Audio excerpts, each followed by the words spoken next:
হরি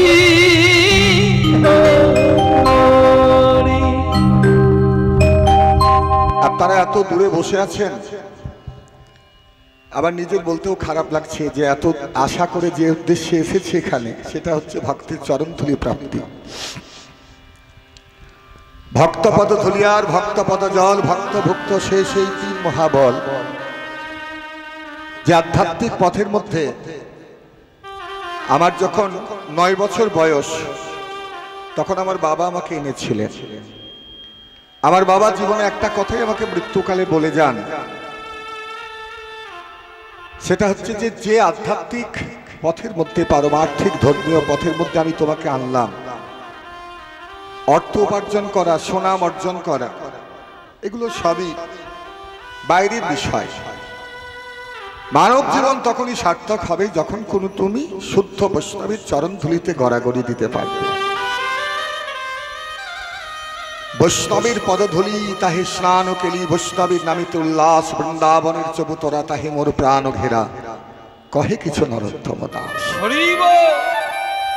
ধুলা নয় ধুলি নয় গোপীপদ রেণু, যে ধুলা মেখেছিল নন্দের বালা কানু। ওই জন্য যারা বৃন্দাবন গেছেন, বৃন্দাবন কারা গেছেন একটু হাত তুলে দেখাতে হবে। যারা গেছেন বৃন্দাবন, বৃন্দাবনে প্রথমে ধুলিতে প্রণাম করতে হয়। সেই প্রণামের একটা নিয়ম আছে, শুধু বৃন্দাবন নয়, মাদেরকে প্রণাম করতে হবে পঞ্চাঙ্গ, 2 বাহু 2 জানু এবং মস্তক দিয়ে, আর বাবাদেরকে সাষ্টাঙ্গ 60 হয়ে। একটা লাঠিকে লম্বালম্বি ফেলে দিলে যেমন মনে হয়, এই যে লাঠিটা পড়ে আছে দণ্ডবত, এইরকম 2 বাহু 2 জানু 2 নয়ন মস্তক এবং হৃদয় দিয়ে কিভাবে প্রণাম করবে এবং করবে না, এটা হরিভক্তি বিলাস সনাতন গোস্বামীর লেখা গ্রন্থ থেকে আমি বলছি। আমি কিন্তু উল্টোপাল্টা মন গড়া কথা বলবো না, যেটা বলবো সেটা গ্রন্থের কথা এবং সেটা প্রামাণ্য গ্রন্থ। এবারে বলে যাই যে এই দুটি নিয়ম পুরুষ এবং মহিলাদের ক্ষেত্রে। এখন যে প্রণাম প্রচলিত সেটা হচ্ছে এক হাতে, এই কপালে, নাকে, বুকে। এটা যদি কেউ করে থাকে তাহলে তার অর্জিত যদি কোনো পুণ্য বল থাকে তাহলে সেটা নষ্ট হয়। কারণ আজকে আমাদের পুণ্য ফলেই 80 লক্ষ জন্ম পার হয়ে মানব দেহ পেয়েছে। স্থাবতং লক্ষ বিংশতি নবলক্ষণ চলে জল জলা যা, কৃমিনাং দুগ্ধ লক্ষণ চ 10 লক্ষণ চন্ড যা, 30 লক্ষণ চ ভুজনা পোষণান চ 4 লক্ষণ চ মানবা। আমরা মানুষ সবার আগে প্রথমে ছিলাম গাছপালা, 20 লক্ষ। তারপরে স্বীকৃতি হলো কিভাবে না, যেদিন তুলসী রূপে জন্ম পেলাম, ভগবান তোমার চরণে আমার স্থান হলো, সেদিন বৃক্ষ জন্ম থেকে উদ্ধার হলাম। 9 লক্ষ বার জলের মধ্যে জন্ম পেলাম। এইভাবে যেতে যেতে যেতে যেতে যেদিন শঙ্খ হয়ে তোমার আরতিতে বাজলাম, তোমার হরিবাসরে বাজলাম, তোমার ভক্ত গৃহে শ্রী মন্দিরে বাজলাম, সেদিন আমার জন্ম সার্থক হলো, আমি জলজ প্রাণী থেকে উদ্ধার হলাম। কৃমিনাং রুদ্র লক্ষণ 11 লক্ষ বার পোকামাকড়। আচ্ছা মায়েরা বলুন তো, পোকাদের মধ্যে শ্রেষ্ঠকে? একটু উত্তর দিতে হবে। কোন পোকা? কোন পোকা শ্রেষ্ঠ?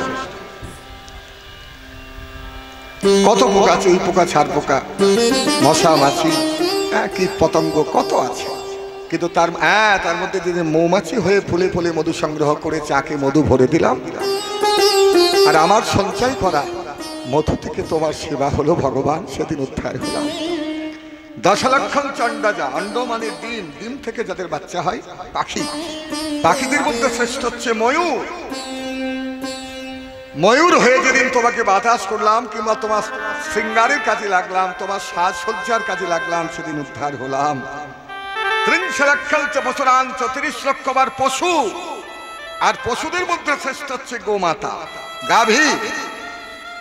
যে গোমাতা 4টি বেদ হচ্ছে, 4টি পা হচ্ছে 4টি বেদ, ঋক সাম যজু অথর্ব। মাথার মধ্যে স্বয়ং ব্রহ্মা, মধ্যদেশে কুঁজ, কুঁজে থাকেন স্বয়ং ভোলানাথ মহেশ্বর, পৃষ্ঠদেশে লক্ষ্মীনারায়ণ, পেছন দিকে গোবরের মধ্যে মা লক্ষ্মী, এবং প্রত্যেকটি রোমকূপের মধ্যে বিভিন্ন স্থানে 33 কোটি দেবদেবীর অবস্থা। তাহলে গাভী জন্ম খালাস করে, গাভী জন্ম থেকে উদ্ধার হয়ে আমরা মনুষ্য দেহ পেলাম। এটাই সর্বশ্রেষ্ঠ। ভারত ভূমিতে জন্ম হইল যার, জন্ম সার্থক করিয়া করো পরের উপকার। হেমর চিত্ত পুণ্য তীর্থে জাগরে ধীরে, এই ভারতের মহামানবের সাগর তীরে। দেখুন, যার মধ্যে দৈন্যতা নেই, যার মধ্যে ক্ষমা নেই, যার মধ্যে সহিষ্ণুতা নেই, সে জীবনে অনেক কিছু থেকে বঞ্চিত হয়। ক্ষমা তুল্য ধর্ম, মানব তুল্য জন্ম, কার্তিক তুল্য কায়া, বটতুল্য ছায়া। কি বলছি ঠাকুমা? যে কথাগুলো বলছি সেগুলোই শ্রেষ্ঠ। ক্ষমার মধ্যে শ্রেষ্ঠ কোনো কিছু নেই। যে ক্ষমা করতে পারে সেই শ্রেষ্ঠ। মানব তুল্য জন্ম, কার্তিক তুল্য কায়া, কার্তিকের মতো সুন্দর কেউ নেই। বটতুল্য ছায়া, বটের মতো সুন্দর ছায়া কোথাও নেই। গোলক তুল্য ধাম, তেমনি আমার মধুর হরিনাম। এই জায়গার কি নাম? কি ব্যাপার? উত্তর তো দিতে পারে।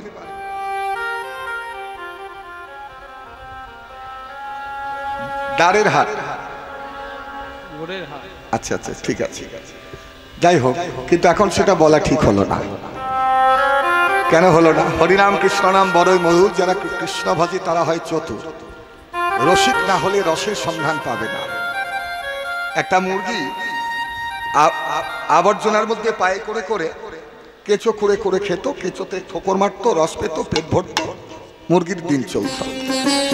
এইভাবে যেতে যেতে যেতে যেতে একদিন হলো কি, ওই আবর্জনা স্তূপের মধ্যে একটা ডায়মন্ড মানে হীরা পেয়ে, হীরাটাতে ঠোকর মারছে কিন্তু রস পাচ্ছে না। কেঁচোতে ঠোকর মেরে রস পায়, পেট ভরে, ভালোই লাগে, কিন্তু হীরাতে ঠোকর মেরে রস পাচ্ছে না। মুরগি ভাবছে, ধুর বাবা, এটা ঠিক জিনিস না, এটা আবার কি? ওই হীরাটাকে ফেলে পালিয়ে গেল কেঁচোর সন্ধানে। কিছুক্ষণ পর একজন জোহরি এলেন, যে রত্ন কিনা বেচা করে, জোহরি। সে এসে করলো কি, রাস্তার ধারে পড়ে থাকা ওই হীরাটাকে দেখতে পেয়ে চমকে, এ তো প্রায় 2 লাখ টাকা দাম রে ভাই, এত দামি হীরা এখানে কেন? কেউ নেই তো? আশেপাশে তাকিয়ে দেখলো কেউ নেই। অমনি তাড়াতাড়ি ওখান থেকে তুলে বুক পকেটে ভরে একদম সোজা বাড়ি চলে গেল। আমি বলতে চাইছি যে অযোগ্য জনে হরিবাসরের মূল্য দিতে না পারলেও যারা ভক্ত, তারা যখনই শুনতে পায় যে কোথাও কীর্তন হবে, তাদের শত কাজ থাক, শত বাধা থাক, সংসারের মায়া জাল আবদ্ধ থাক, সব জাল ছিন্ন করে তারা উন্মুক্ত নিত্য পবিত্র হয়ে এই মহাপ্রভু নিতাই চাঁদের চরণতলে উপস্থিত হবে এবং দুটো বাহু তুলে তারা প্রেমানন্দে হরিধ্বনি উলুধ্বনি সাক্ষ্য।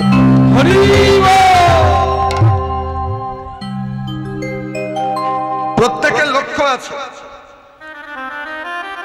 এই যে বীরভূম থেকে আমি এলাম, আমার লক্ষ্য কি? কীর্তন গান শোনানো, এটা আমার সেবা। আপনাদের লক্ষ্য কি? কীর্তন শ্রবণ করা, এটাও সেবা। সেবায় যদি ত্রুটি থাকে তাহলে কৃপাতেও ত্রুটি হবে। একটা বাচ্চা ছেলে যে দুধ খায় মায়ের, তার লক্ষ্য থাকে মায়ের বুকে। যখন তার খাদ্য খিদে লাগে, সে মায়ের বুকে হাত দেয়, মুখ দেয়, সেখান থেকে সে খাদ্য পায়। শিশুর নিহারি লক্ষ্য মাতৃস্তর পানে। মাতালের লক্ষ্য মদিরা সন্ধান।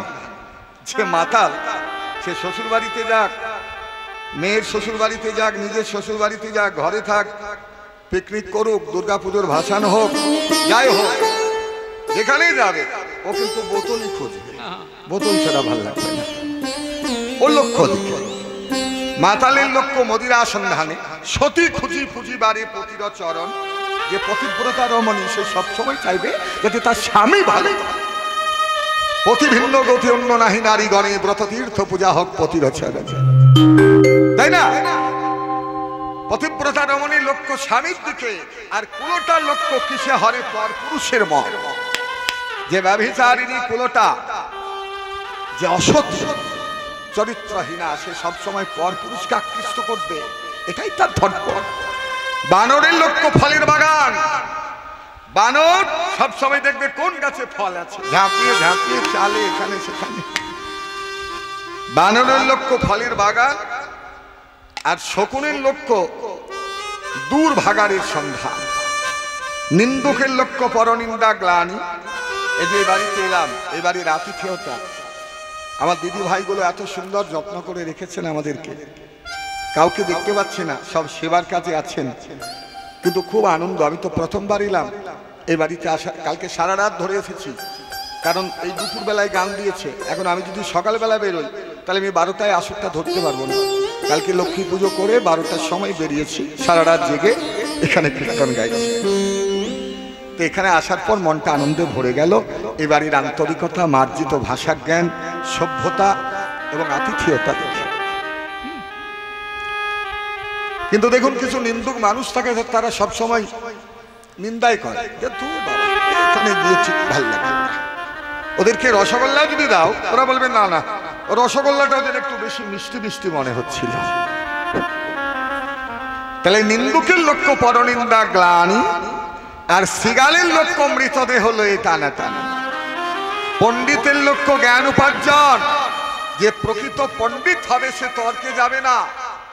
একটা পিঁপড়ের কাছ থেকেও যদি কিছু শিক্ষার বিষয় থাকে সেটাও সে শিখতে চাইবে। পণ্ডিতের লক্ষ্য জ্ঞান উপার্জন। আর যারা হরিবাসরে আসে তারা শুদ্ধ বৈষ্ণব, তারা ভক্ত, তাদের লক্ষ্য হয় আমার শ্রী হরির চরণ। তাহলে এখন এই স্থান বৃন্দাবন, কারণ যেখানে ভক্তের আগমন, যেখানে নামের আগমন, সেখানে স্বয়ং গোবিন্দ বিরাজ করেন। নাম তিষ্ঠামে বৈকুণ্ঠে, বিষ্ণু পুরাণ থেকে বলছি। আমি বৈকুণ্ঠে থাকি না, যোগিনাং হৃদয়ে আছে। যোগী ঋষি ধ্যানী জ্ঞানী তাদের হৃদয়ের মধ্যেও আমি থাকি না। কলিযুগে কোথায় থাকি? মাদ ভক্ত, আমার ভক্ত। যাত্রা গায়ন্তী, যেখানে আমার গুণগান করবে, আমার গুণকীর্তন করবে, আমার নাম করবে, শ্রী খোল করতাল বাদ্যে হরিধ্বনি উলুধ্বনি শঙ্করধ্বনি হবে, যেখানে ভক্তগণ দু বাহু তুলে নয়ন জলে ভাসবে, হরিবল বলবে, তত্র তিষ্ঠামি হে নারায়ণ। আমি সেখানে অবস্থান করি। তাহলে এখন বৃন্দাবন, আর এই বৃন্দাবনে গিয়ে প্রথম নিয়ম ধুলোয় গড়াগড়ি দাও। যে ওই বৃন্দাবনে যে নিয়মটা আছে উত্তরপ্রদেশে, আগে প্রণাম করো ধুলোয়। রমন গোকুলে আছে দেখবেন ওই জায়গা, সেখানে শ্রীকৃষ্ণ ধুলোয় গড়াগড়ি দিয়েছেন, খেলেছেন। তারপরে লতা বৃক্ষকে প্রণাম করে, কারণ বৃন্দাবনের গাছপালা দেশে গাছপালা নয়, ওরা সব সিদ্ধ বৈষ্ণব। বৃন্দাবন কি বৃক্ষ কো মর্ম না জানে কই, সুরদাসের কথা। ডার ডার পাত পাত শ্রী রাধে রাধে। তারপরে যমুনা মাকে প্রণাম করে। গঙ্গা যমুনা যে 7টি পবিত্র নদী আছে, হরবর করে নামতে নাম। কি কি নদী তারা জানেন মায়েরা? বলবো না। এই নদীর জল দিয়ে ভগবান বিষ্ণুর পুজো হয়। কি কি? যিনি ঠাকুর মশাই তিনি খুব ভালোই জানেন, কারণ আচমন মন্ত্রে এটাই বলতে হয় নিয়ম। গঙ্গে চ যমুনে চৈব গোদাবরী সরস্বতী নর্মদে সিন্ধু কাবেরী জলস্মিনী সন্নিধিন কুরু। গঙ্গা যমুনা গোদাবরী সরস্বতী নর্মদা সিন্ধু কাবেরী, এই পবিত্র নদীর তীরে যখনই যাবেন, স্নান করবার প্রত্যাশা ইচ্ছা হবে, আগে অনুমতি নিয়ে প্রণাম করে তারপরে অবগাহন করতে, তাছাড়া পাপ হবে। তাহলে যমুনা মাকে প্রণাম করো, যমুনা মাকে প্রণাম করে কোনো ব্রজবাসীকে প্রণাম করো, তারপরে শেষে ভগবান দর্শন করে তাকে প্রণাম করো। কারণ ভগবান নিজেই বলেছেন যে আমার থেকে নাম বড়, নামের থেকে ভক্ত বড়, আর ভক্তির থেকে ভক্তের শ্রী চরণের ধুলি আরো বড়। কৃষ্ণ বলে এটাও কি আবার বলতে হবে? কলির জীব সহজে বুঝবে না। কলিতে টাকা পয়সা আছে কিন্তু সুখ নেই, টাকা পয়সা আছে, ঘর বাড়ি আছে, কিন্তু ঘরে থাকার লোক নেই। মানুষ আছে প্রচুর, কিন্তু কারোর সঙ্গে কারোর সম্পর্ক নেই। সবাই আত্মকেন্দ্রিক, সবাই পশুত্বকে গ্রহণ করেছে, মানুষের শরীর কিন্তু মানুষের কাজ, মানুষের খাওয়া দাওয়া চলা বলা স্মরণ মনন চিন্তন, যে কাজ পশু করতে পারে না সে কাজ মানুষ আজকে করতে চাচ্ছে। ওই জন্য হরিবাসরে যখন এসেছেন নিতাই চাঁদ মহাপ্রভুর চরণে, যেখানে কোনো জাতিভেদ নেই, যেখানে উচ্চ ধনী দরিদ্রের বিচার নেই, যেখানে সবাই এক সননে মানুষ ভাই, সবার উপরে মানুষ সত্য, তাহার উপরে নয় বিপ্র কিবা নেয়াসী সন্ন্যাসী খানে নয়, যেই কৃষ্ণ তত্ত্ববিদ্যা সেই গুরু হয়। কৃষ্ণ বলে বাহু তুলে, কি ব্যাপার এখনো লজ্জা কষে? আপনারা জানেন সতী অনুসূয়া কি করেছিল? সতী অনুসূয়া তার সতীত্বের প্রমাণ নিতে ব্রহ্মা বিষ্ণু মহেশ্বর যখন তার কাছে এসে একটা শর্ত দিল যে মা এই 3 ব্রাহ্মণকে তোমাকে সেবা করাতে হবে উলঙ্গ অবস্থায়। যুবতী নারী উপযুক্ত ব্রাহ্মণের সামনে কি করে পরপুরুষের সামনে উলঙ্গ হয়? যাবে না। কিন্তু এত বড় ক্ষমতা সম্পন্নতার, হজমের ক্ষমতা, তার ক্ষমতা ছিল। অন্তর্দৃষ্টি দিয়ে তাদেরকে দর্শন করলেন যে ত্রিদেব ব্রহ্মা বিষ্ণু মহেশ্বর তার ক্ষমতার প্রমাণ নিতে এসেছে, তার সতীত্বের প্রমাণ নিতে এসেছে। অমনি মন্ত্রপ্লুত করে জল 3 ব্রাহ্মণের গায়ে ছড়িয়ে দিয়ে বললেন যে আপনারা 3 জন 6 মাসের শিশু হয়ে যান। ওরা 6 মাসের শিশু হয়ে গেল। আর কোনো 6 মাসের শিশুর কাছে কোনো মা যদি উলঙ্গ হয় তাতে তার কোনো লজ্জা হয় না। দেখুন দুর্যোধন গান্ধারী ওকে বলেছিল যে আজকে রাত্রিতে তুই আমার কাছে উলঙ্গ আসবি, মনে রাখবি বাবা যে মায়ের কাছে ছেলে যতই বড় হোক সে চিরদিন ছোটই থাকে, কোনো লজ্জা করবি না। আমি চোখে দৃষ্টি দিয়ে তোর গোটা শরীরটাকে লোহার থেকেও শক্ত করব। দুর্যোধন উলঙ্গ আসছিল, কিন্তু রাস্তায় শ্রীকৃষ্ণ তাকে দেখে বলল করছো কি? মায়ের কাছে যাবে যাও, কিন্তু অন্য যদি কেউ দেখতে পায় তাহলে তোমার লজ্জা শেষ থাকবে না, কালকে আর মুখ দেখাতে পারবে না, কিছু একটা পড়ে যাও। তখন বোকা দুর্যোধন একটা কলার পাতা লজ্জা জায়গায় পড়ে নিল। গান্ধারী দৃষ্টি দিলেন, গোটা শরীরটা তার লোহার থেকেও শক্ত হলো, কিন্তু যে জায়গাটা দেখতে পেল না, যে জায়গায় দৃষ্টিটা পড়লো না, ওই কোমরটা দুর্বল হয়ে গেল। আর ভগবান শ্রীকৃষ্ণ ভীমকে ইশারা করে দেখিয়ে দিল, আর ভীম সেই জায়গাতে গদা মেরে নিতাই গৌর হরি বল। আমরা জীবিত আছি, আমরা জ্ঞান আছে, বুদ্ধি আছে, হাত আছে, চোখ আছে, কান আছে, সবই তো ভজনের জন্য। ওরে ভাই, কার শরীর, কার ঘর, কার টাকা, কার কি, তুই একা এসেছিস, একা যাবি। শুধু পৃথিবীতে একটা দাগ রেখে যা। যেদিন তুই চলে যাবি, যেদিন এসেছিলি সেদিন সবাই হেসেছিল, আর যেদিন তুই চলে যাবি সেদিন ভালো মানুষের পরিচয় যদি দিয়ে যেতে পারিস, মানে তোর কথা স্মরণ করে সবাই দুপোটা চোখের জল ফেলবে, মনে মনেও বলবে যে না মানুষটা ভালো ছিল। এই জন্য আসুন এই হরিবাসর একবার দুটো বাহু তুলে বলুন হরি বল। কৃষ্ণ বলে বাহু তুলে এসো না ভাই, হরি বলে কৃষ্ণ বলে দুটি বাহু তুলে এসো না ভাই, হরি বলে কৃষ্ণ বলে দুটি বাহু তুলে এসো না ভাই, হরি বলে কৃষ্ণ বলে দুটি বাহু তুলে এসো না ভাই, হরি বলে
যারা উলুধ্বনি দিলেন তারা ভাগ্যবান, যারা হরিধ্বনি দিলেন তারা ভাগ্যবান। কেন? আমরা সকালবেলায় দাঁত মাজি পেস্ট দিয়ে, স্নানের সময় শ্যাম্পু দিয়ে চুলের ময়লা, সাবান দিয়ে গায়ের ময়লা পরিষ্কার করি, জামা কাপড়ে ময়লা হলে তাও পরিষ্কার করি, ঘর দুয়ার পরিষ্কার করি। আমরা নোংরা থাকতে পছন্দ করি না, কিন্তু সদ্গুরুর কৃপা যদি হয় তখনই উপলব্ধি হবে যে তোমার মতো নোংরা কদর্য ত্রিভুবনে কেউ নেই। তুমি সব ময়লা পরিষ্কার করলে বাবা, কিন্তু আসল ঘরটাই তুমি পরিষ্কার করতে পারলে না। সেটা হচ্ছে তোমার এই হৃদয়। এখানে কোটি জন্মার্জিত অহংকারের ময়লা, কাম ক্রোধের ময়লা, জাতি বিদ্যা মহত্ব রূপ যৌবন। যারা উচ্চবর্ণ জাত ব্রাহ্মণ বংশে যাদের জন্ম, তাদের মধ্যে জাতির অহংকার থাকে। যারা দেখতে শুনতে ভালো তাদের মধ্যে রূপের অহংকার থাকে, যারা শিক্ষিত তাদের মধ্যে শিক্ষার অহংকার থাকে, মহত্বের অহংকার থাকে, যৌবনের অহংকার থাকে, মানে শরীরের আজকে আছে কালকে থাকবে না। এমন একটা দিন আসবে যদি শরীরের বল থাকবে না, মনের বল থাকবে না, অর্থ বল থাকবে না, লোক বল থাকবে না, সেদিন একমাত্র ভক্তির বল। ভক্তি যার কৃষ্ণ তার সর্বশাস্ত্রে কয়, ভক্তি না থাকিলে কৃষ্ণ দেখিলে কি বা হয়। ওই জন্য সময় থাকতে থাকতে ভজন করতে হয়। সবাই গুরু দীক্ষা নিয়েছেন? যারা নিয়েছেন একটু হাত তুলে দেখান। কি আপনার হয়নি? তাহলে হাত নেই নাকি?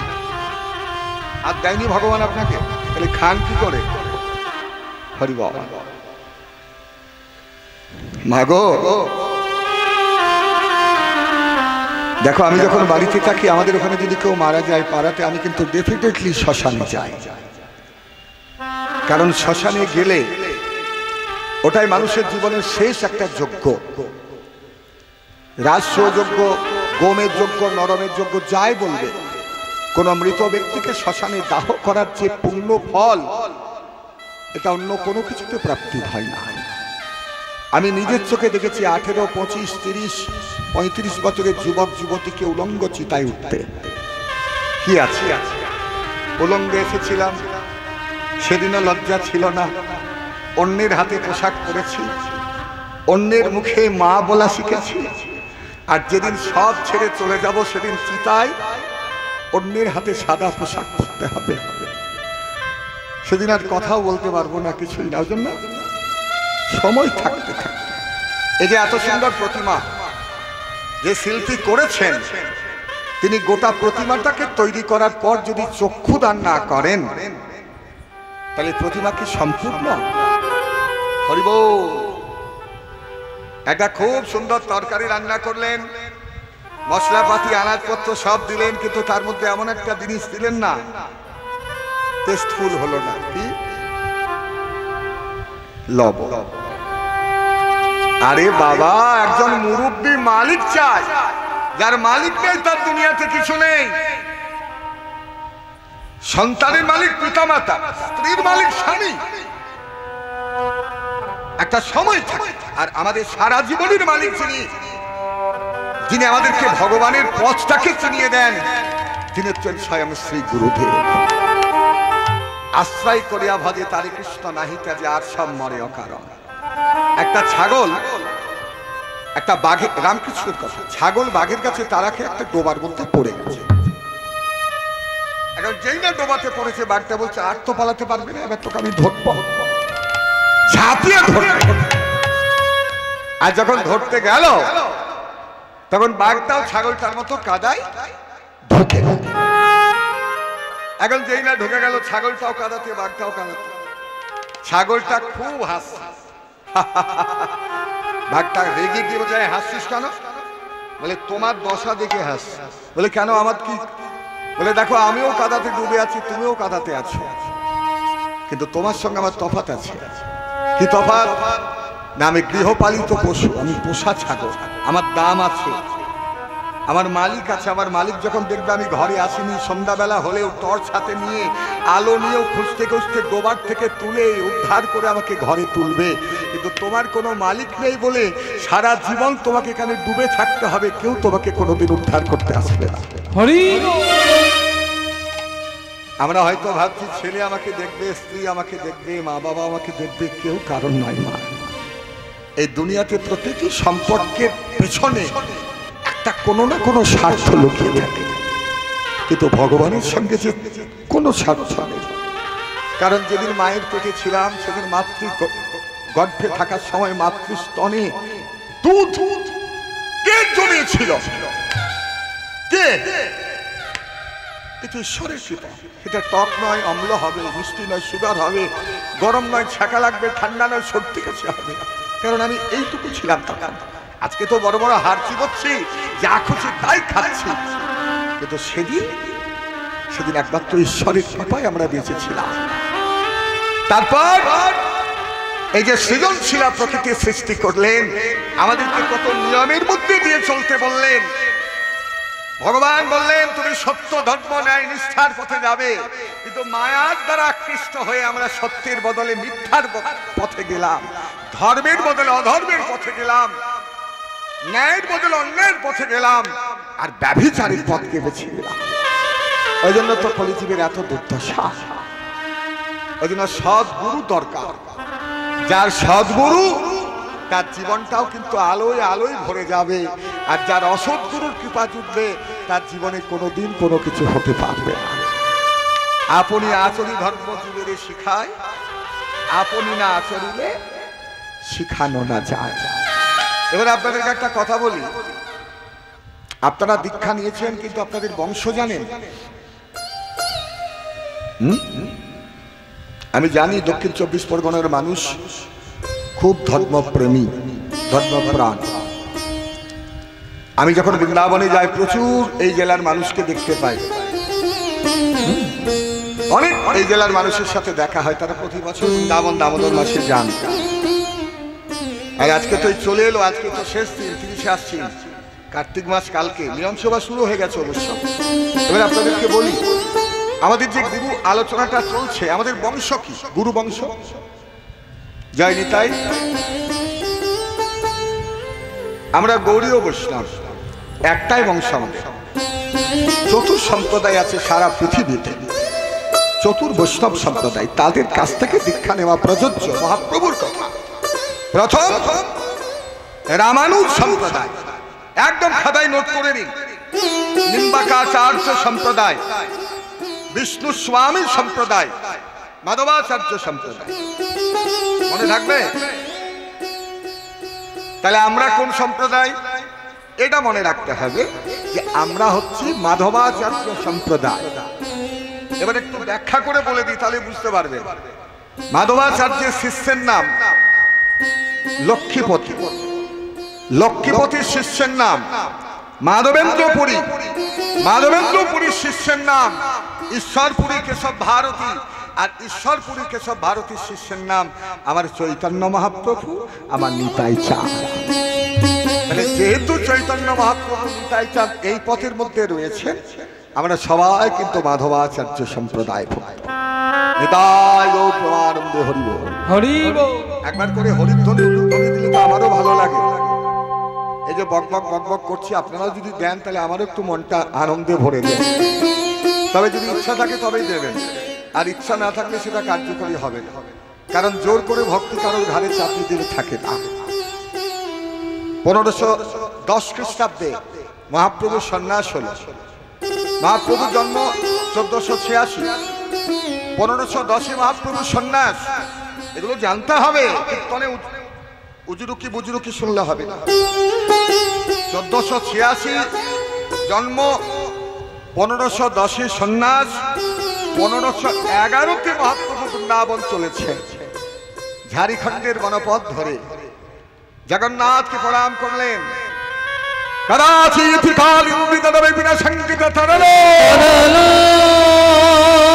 হাত জোর করুন, সবাই করজোর করতে বলছে, একটু হাই করে দাও, একটা কমে গেল। করজোর করে বসুন। এখন যেটা করছে সেটা জগন্নাথের প্রণাম মন্ত্র। জগন্নাথ কলির ভগবান, 4 যুগে 4 ধাম। সত্য যুগের ধাম বদ্রীনাথ, ত্রেতা যুগে রামেশ্বরম, তারপরে দ্বারিকা, আর কলির ধাম জগন্নাথ পুরী ধাম। জগন্নাথের মূর্তির মধ্যে স্বয়ং শ্রীকৃষ্ণের অরিজিনাল নাভি আছে, যে নাভি শ্রীকৃষ্ণের, সেটা জগন্নাথের মূর্তির মধ্যে আছে। ওই জন্য স্বয়ং মহাপ্রভু এই প্রণাম মন্ত্র গাইতে। একটু সবাই হাত জোর করবে, মায়েরা উলুধ্বনি, ভক্তগণ হরিধ্বনি দেবেন। কদাচিৎ কালিন্দা বিপিন সঙ্গীতে তরলো তরলো মুরারি বিহারি মদন গমন স্বাদ মধুপ মধুপ রবা শম্ভু মদন গণ সারসুল মধু জগন্নাথ মম স্বামী নয়ন পথগামী ভবতু মে। বৃন্দাবনের পথে তিনি চলেছেন, একদম ঝাড়খণ্ডের বনপথ ধরে, হাজারিবাগের জঙ্গল দিয়ে, আর দুটো বাহু তুলে তিনি গাইছেন কি গান? ওই যে হ্যাঁ, তোরা প্রেম নিবি আয়, তোরা প্রেম নিবি আয় বদন ভরে বলে হরি নাম তোরা প্রেম নিবি আয় তোরা প্রেম নিবি আয় বদন ভরে বলে হরি নাম তোরা প্রেম নিবি আয় বদন ভরে বলে হরি নাম তোরা প্রেম নিবি আয় বদন ভরে বলে হরি নাম বলো হরে কৃষ্ণ এই হরে একবার বলো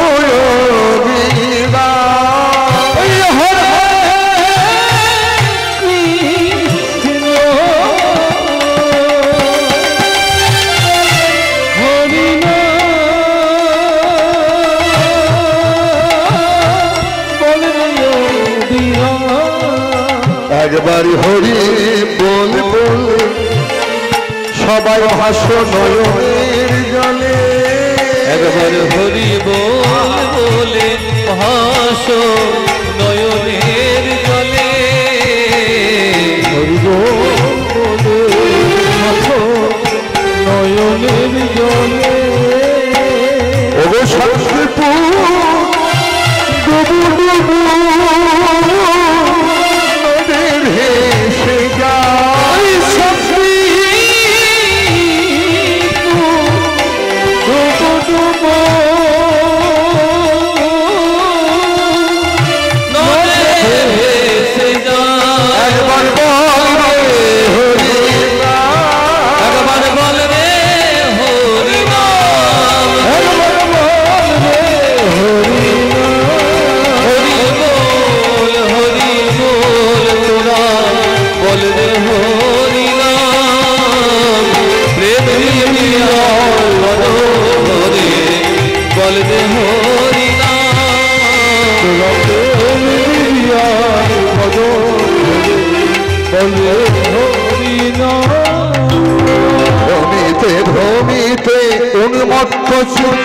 ভ্রমিতে ভ্রমিতে উন্মত্ত চিতে ভ্রমণে মহন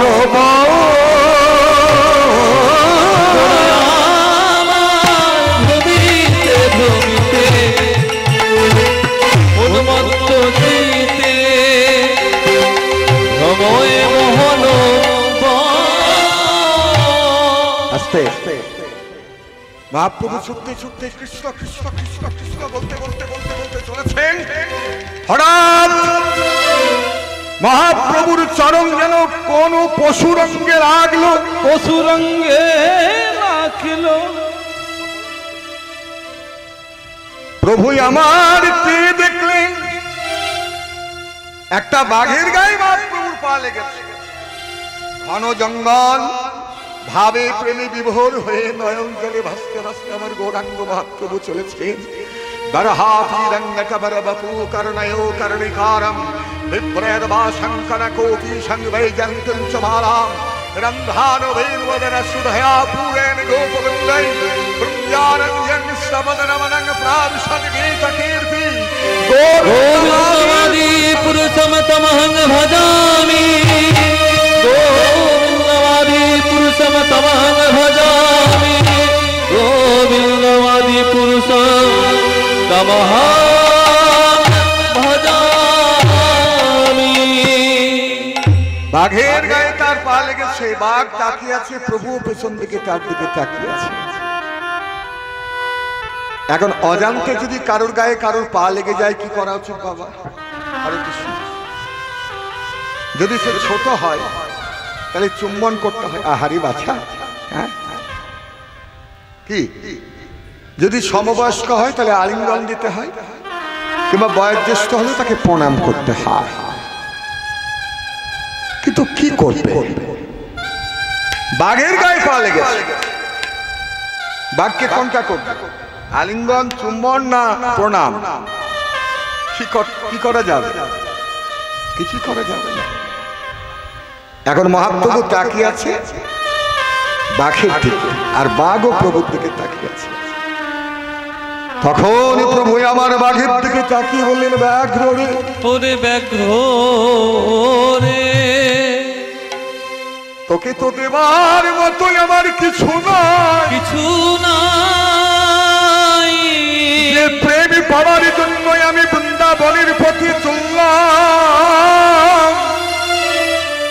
সেই প্রেমে তোকে আমি দান করব, দান করিব। বলি ব্যাঘ্র একবার কৃষ্ণ বলো। ওই ব্যাঘ্র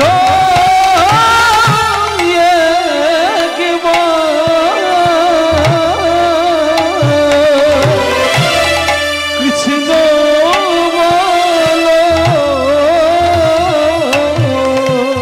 আরে তোর কোনো কষ্ট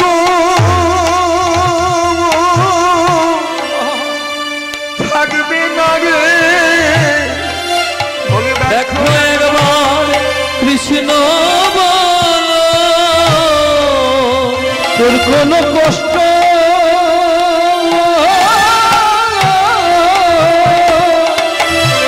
থাকবে না রে। ওই ব্যাঘ্র একবার কৃষ্ণ বলো। বাঘ প্রভুর মুখের দিকে চেয়ে বলল, প্রভু গো, প্রভু গো, তুমি তো আমায় কৃষ্ণ নামে করতে বলছো বটে, বলছো বটে, কিন্তু তুমি আমায় বলে দাও কেমন করে আমি কৃষ্ণ বলবো। কৃষ্ণ বলিব। কারণ মানুষকে দিয়েছো তুমি কণ্ঠ, কণ্ঠ, কণ্ঠে দিয়েছো সুর, আর আমার কণ্ঠে দিয়েছো তুমি গর্জন। গর্জন, মানুষকে দিয়েছো তুমি জিহ্বা, আর জিহ্বায় দিয়েছো তুমি উচ্চারণ করার ক্ষমতা। আমার জিহ্বায় দিয়েছো রক্ত মাংসের স্বাদ, রক্ত মাংসের স্বাদ। মানুষকে দিয়েছো তুমি নয়ন, নয়নে দিয়েছো প্রেম অশ্রু, আরে আমার নয়নে দিয়েছো তুমি হিংসা। আমি যাকে দেখতে পাই শত্রু বলে, খাদ্য বলে তার কাছে ছুটে যাই, কিন্তু তুমি তো আমায় কৃষ্ণ বলতে বলছো বটে, বলছো বটে। প্রভু তুমি আমায় বলে দাও কেমন করে আমি কৃষ্ণ বলবো। কৃষ্ণ বলি। প্রভু আমার বাঘকে কৃপা করে বললেন, বাঘ রে, বাঘ রে, এই দেখ তোকে আমি আশীর্বাদ করিলাম, আশীর্বাদ করিলাম। তুই প্রাণ ভরে বদন ভরে আমার আশীর্বাদে একবার কৃষ্ণ কৃষ্ণ বল। কৃষ্ণ কৃষ্ণ বল। অমনি বাঘ কৃষ্ণ কৃষ্ণ কৃষ্ণ বলে, কৃষ্ণ কৃষ্ণ কৃষ্ণ বলে, কৃষ্ণ কৃষ্ণ কৃষ্ণ বলে, কৃষ্ণ কৃষ্ণ কৃষ্ণ বলে। ওই আমার কৃপাময়ের কৃপা পেয়ে কৃষ্ণ কৃষ্ণ কৃষ্ণ বলে, কৃপাময়ের কৃপা পেয়ে, নয়ন জলে ভেসে ভেসে কৃপা পেয়ে, নয়ন জলে ভেসে ভেসে, ওই কৃপাময়ের কৃপা পেয়ে, ওই নয়ন জলে ভেসে ভেসে, কৃষ্ণ কৃষ্ণ কৃষ্ণ বলে রে। ঝাড়খণ্ডের বনপথে বাঘ, সিংহ, হাতি, গন্ডার পশুদেরকে কৃপা করে এবার মহাপ্রভু একদম সোজা বিশ্রাম ঘাটে এলেন। সেখান থেকে বৃন্দাবনে মোহনবন, আর মোহনবনের একদম কাছে কালীদহ, সেই কালীদহকে দর্শন কি হলো। একথা শুনিয়া বিভোর হইয়া, একথা শুনিয়া বিভোর হইয়া, হরিলা গৌর হরি, একথা শুনিয়া বিভোর হইয়া, পড়িলা গৌর হরি। এবারে পুলকে পুরিল সব কলে বড় ভূমি যায় গড়াগড়ি, ওই তুলকে ঘুরিল সবে তলে বড় ভূমে যায় গড়া গৌরী। তাহা মোর মাতা সীতামাদি সখা, তাহা মোর মাতা সীতামাতি সখা, তাহা মোর মাতা সীতামাতি সখা, তাহা মোর মাতা সীতামাতি সখা, তাহা মোরি গোপীগণ, তাহা মোর মাতা সীতামাতি সখা, তাহা মোর গোপীগণ। অবনী মাঝারে পড়িলা ভূতলে মাধবয়া কুলম, ওই অবনী মাঝারে পড়িয়া ভূতলে মাধবয়া কুলম। দেখো যাই রে ভাবের বলি হরি যাই রে ভাবের বলি হরি, যাই রে ভাবের বলি হরি, যাই রে ভাবের বলি হরি, ভাবে প্রেমে বিভোর যাই রে ভাবের বলি হরি, ভাবে বিভোর হরি,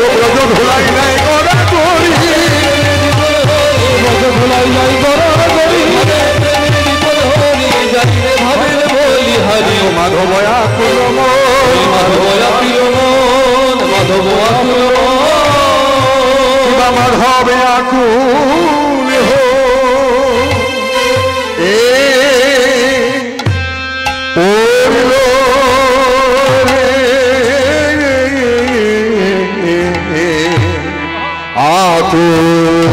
হয়ে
আকুল হয়ে পড়ল রে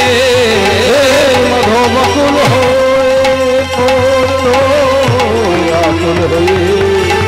আকুল হয়ে পড়ল রে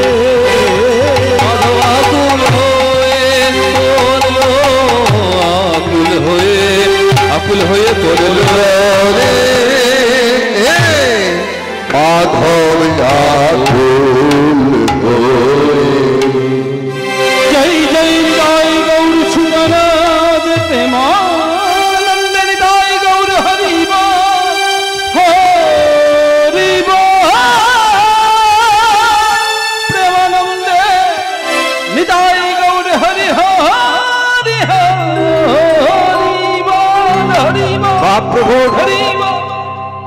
গৌরচন্দ্রিকায় আলোচনার প্রসঙ্গ আপনারা অবগত হলে আপনারা তো উপলব্ধি করতেই পেরেছেন যে এখনকার গীতব্য বিষয় কি হতে পারে। দুপুরবেলা সেক্ষেত্রে আমরা যে লীলা মাধুর্য এখন আস্বাদন করতে চলেছি ব্রজলীলায়, সেটা হচ্ছে কালীয় দমন লীলা।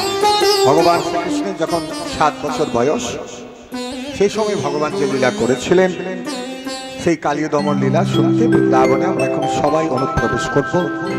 বৃন্দাবনের পথে যেতে যেতে জানেন তো কার কথা বলে যেতে হয়, কার অনুমতি দরকার? রাধে রাধে। আর করতালি দিয়ে দিয়ে যেতে হবে, কিন্তু শুধু মুখে বললে হবে না। করতালি কেন দেবেন? দুটি কারণ। জয় নিতাই। প্রথম কারণটা বলে দিই, যখন ভক্ত প্রহ্লাদ, সত্যযুগের কথা, যখন ভক্ত প্রহ্লাদকে বাবা হিরণ্যকশিপু অনেকভাবে মারবার চেষ্টা করল, কিন্তু যখন কোনো মতেই মারতে পারছে না, তখন ভক্ত প্রহ্লাদ যা দিয়ে হরিনাম করে সেই যন্ত্রপাতি সব ভেঙে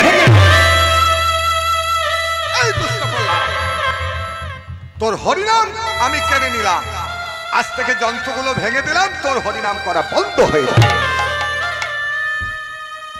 রাখে হরি তো মা রেখে। প্রহ্লাদ ভগবানকে জানিয়ে বলল, প্রভু আমার বাবা আমার দেহ থেকে প্রাণটাকে নেয়নি, আর আমার হাত দুটো কেটে দেয়। এটাই বাবার কাছে আমার বিরাট বড় কৃতজ্ঞতা। তাই প্রাণ ভরে তোমার নাম গাইব আর করে করে তালি দেব, এটাই আমার হরিনামের তাল। তখন থেকে করতাল ভক্ত প্রহ্লাদ প্রথম প্রচলন করেছিলেন। তারপর কলিযুগের সেবা সঙ্গনে মহাপ্রভু যখন শুভ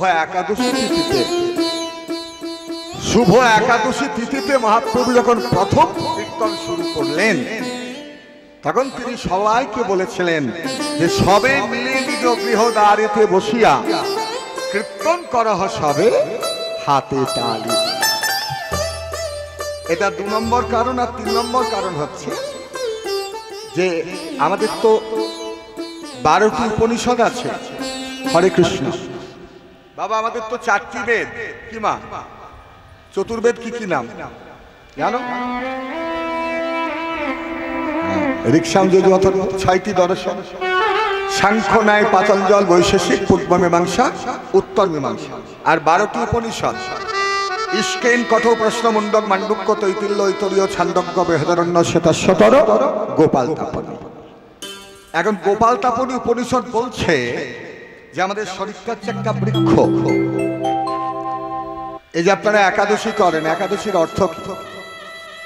এই যা আছে ব্রহ্মাণ্ডে তাই আছে দেহ ভাণ্ডে, সব দেহ নিয়ে, বাইরে কোথাও কিছু নেই বাবা। পঞ্চভূতাত্ম জগৎ পঞ্চভূতাত্ম দেহ, ঈশ্বর সর্বভূতানি হৃদয়সর্জন তিষ্ঠতি রাময়ানি সর্বভূতানি যন্ত্রারূঢ়ানি মায়া। একাদশী যে করেন তার মূল যেটা অর্থ সেটা কি? একাদশী মানে শুধু খাওয়া কন্ট্রোল করলে হবে না, পঞ্চশস্য বাদ দিয়ে, হ্যাঁ পঞ্চশস্য খেলাম না, বাকি সবই খেলাম। এখন যত নিয়ম তত ফাঁক। এখন বাবাজিরাও যত নিয়ম করে দিচ্ছে, ওই জন্য একাদশীতেও কোনো ক্লান্তি নেই। একাদশী করা মানে শুধু নিজের আহারটাকে, রুচিটাকে একটু পরিবর্তন করা। এখন যেটা নিয়ম হয়ে গেছে, সেটা মঠে বলুন ঘরে বলুন, খুব নির্জলে একাদশী, খুব কম সংখ্যক, হয়তো লাখে 10টা মিলবে। নিতাই গৌর প্রেমানন্দে হরি বল। ঠিক আছে, বিষয়টা তাও নয়। একাদশী মানে একাদশটি ইন্দ্রিয়, শুধু মুখ বন্ধ করলাম। অনেকে যারা নির্জলে একাদশী করেন সেটাও শ্রেষ্ঠ, কিন্তু তার থেকেও শ্রেষ্ঠ কি জানেন? যাদের একাদশটি ইন্দ্রিয় কৃষ্ণময়। একাদশটি ইন্দ্রিয় কি কি? চোখ, চক্ষু কর্ণ নাসিকা জিহ্বা ত্বক বাক পানি পাদ পায়ু উপস্থ। চক্ষু, চোখের কাজ দেখা। আমরা জাগতিক জগতে সব কিছু দেখি, বাকি সময় দেখি, কিন্তু একাদশীর দিনে একমাত্র তুমি গোবিন্দের বিগ্রহ ব্যতীত কিংবা কোনো শুদ্ধ বৈষ্ণবের চরণ বদন ব্যতীত কোনো কিছু দেখবে না। এটাই তোমার মনের কন্ট্রোল। কান আন কথা শুনবে না একাদশীতে। একাদশীতে খাওয়া বন্ধ করেছো, আর এদিকে লোকের কথা তোমার কানে যাচ্ছে, ঝগড়া করছো, হবে না। চক্ষু কর্ণ নাসিকা একমাত্র গোবিন্দের চরণ তুলসীর গন্ধ, সুগন্ধ ছাড়া গ্রহণ করবে না। জিহ্বায় একমাত্র কৃষ্ণ কথা বলবে। ত্বক ভক্ত চরণ স্পর্শ করবে, ভক্তকে আলিঙ্গন করবে। ভক্তকে আলিঙ্গনের ফল কি? একটা পুকুর থেকে আরেকটা পুকুরে জল দেওয়া যায়, একটা মাঠ থেকে আরেকটা মাঠে জল দেওয়া যায়, একটা ভক্তের হৃদয় থেকে আরেক ভক্তের হৃদয়ে প্রেম দান করা যায়।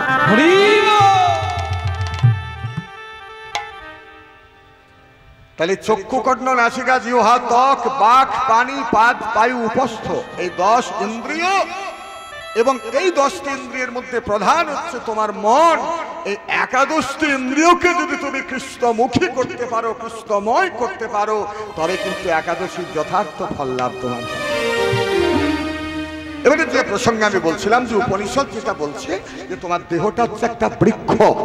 যেমন সন্ধ্যাবেলায় কোনো বড় গাছের তলায় যান, দেখবেন কত কাক, কত পাখি, সবাই সে আশ্রয় নেয়, কত বাসা থাকে।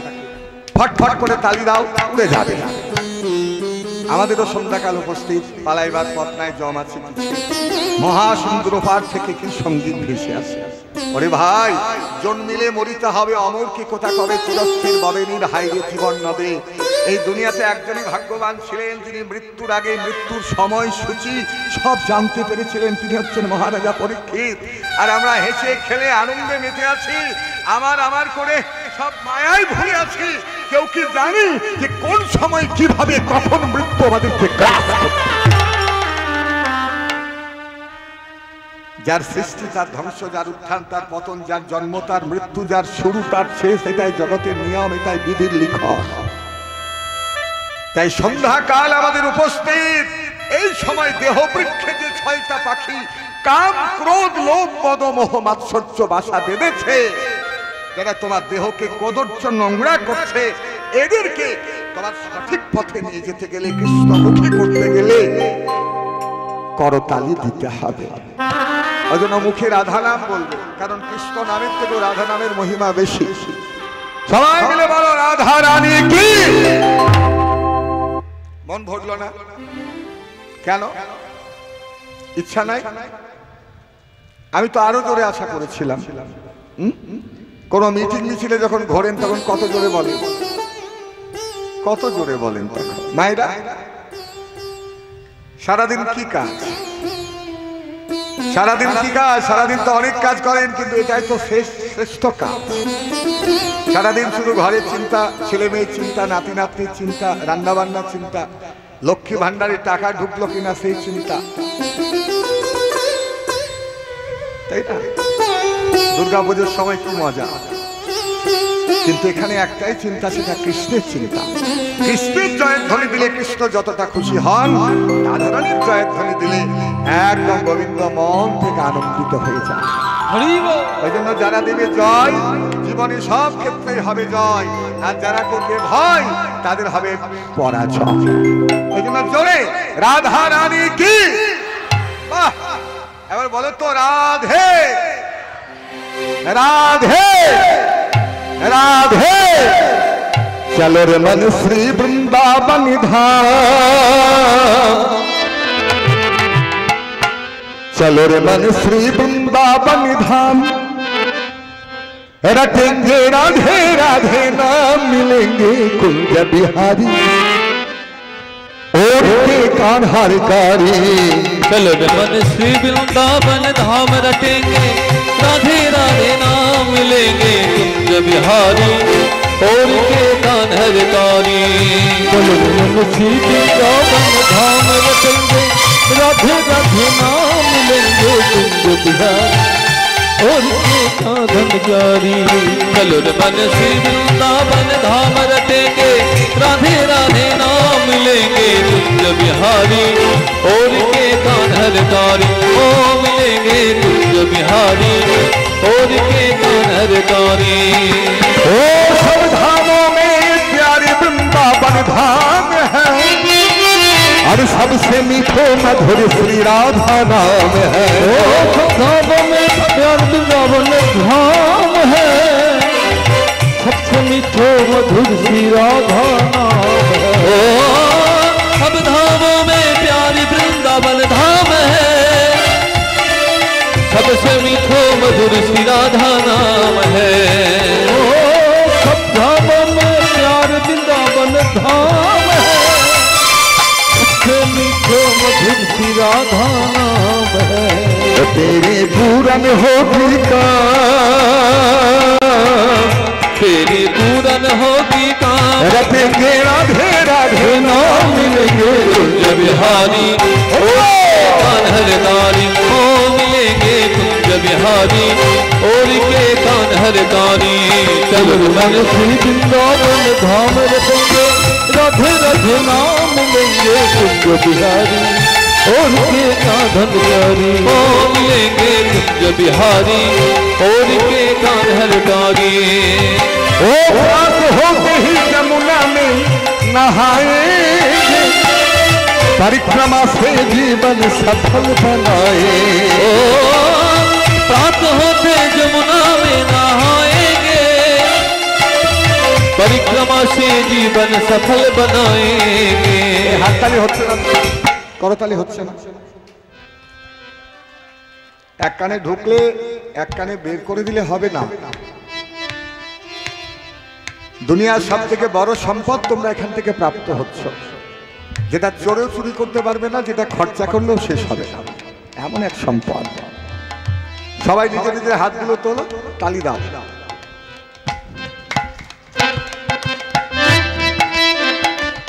সবাই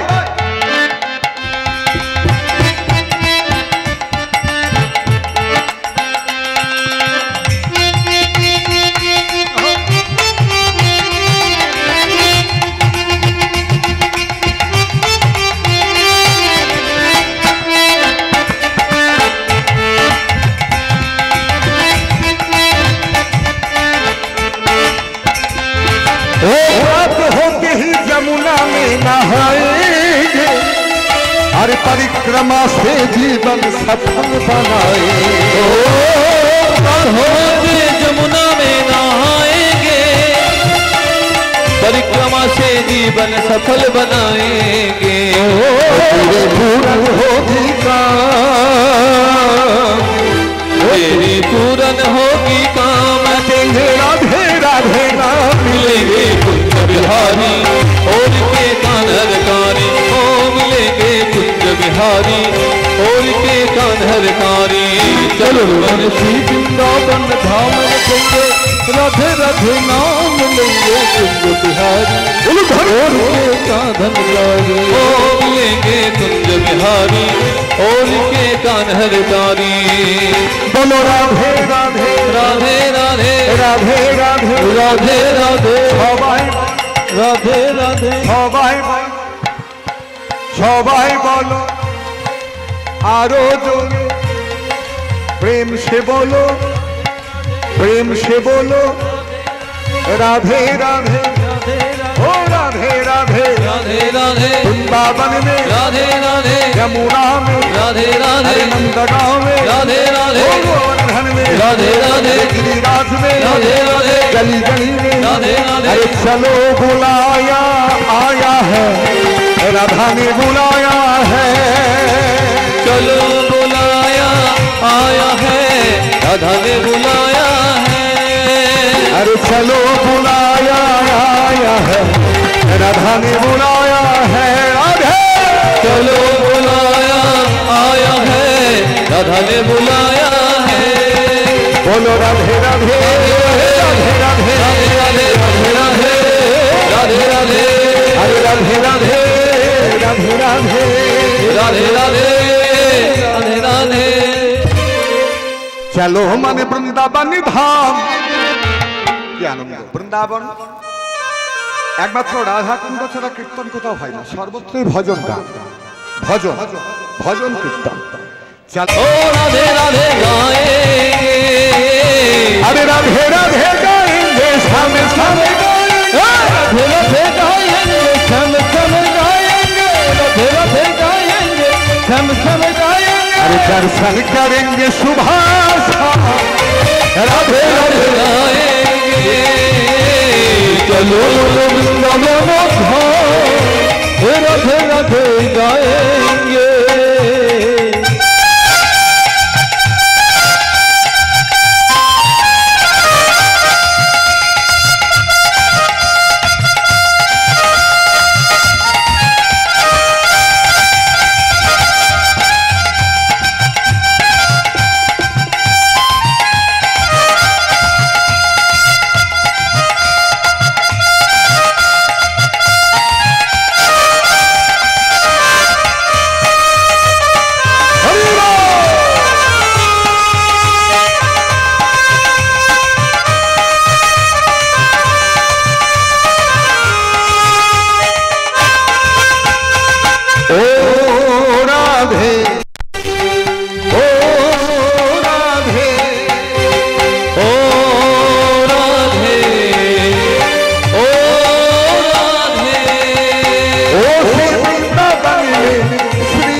चलो मन वृंदावन धाम ओ राधे राधे गाएंगे चलो मन वृंदावन धाम राधे राधे गाएंगे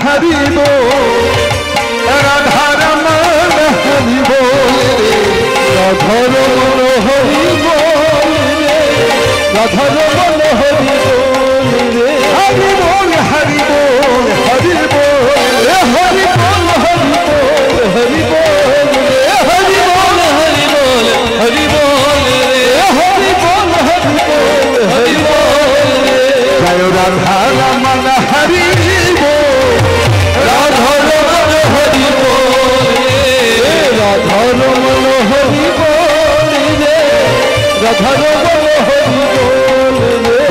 पूछा तेरे बच्चा बाल कितना, किसी ने पूछा तेरे व्यापारी कितना है, किसी ने पूछा तेरा बच्चा बाल कितना है, किसी ने पूछा तेरा व्यापार कैसा है। मगर ये ना पूछा ईश्वर से प्यार कैसा है।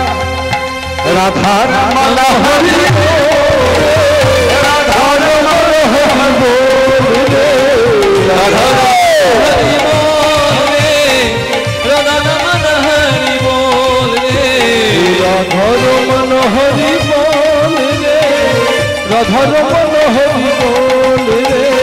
ओ राधे, ओ राधे, ओ राधे, ओ राधे। अरे राधे तुम्हारे बारे बारे करी जे माना, राधे तुम्हें बारे बारे करी जे माना, ওই যমুনাকে ডলানিতে এক রাখি ওরা। ও রাধে, বলো, বলো। ও রাধে, ও রাধে, ও এবার বলবে, রাধে। কৃষ্ণ ভালোবেসে তোমার হলো যে বদনা, কৃষ্ণ ভালোবেসে তোমার হলো যে বদনা, আবার ভালোবাসায় ফেলে তুমি বলো, বলো। ও বাহ বাহ। ও রাধে, ও রাধে, ভালো। ও রাধে, ও রাধে, ও রাধে, ও রাধে।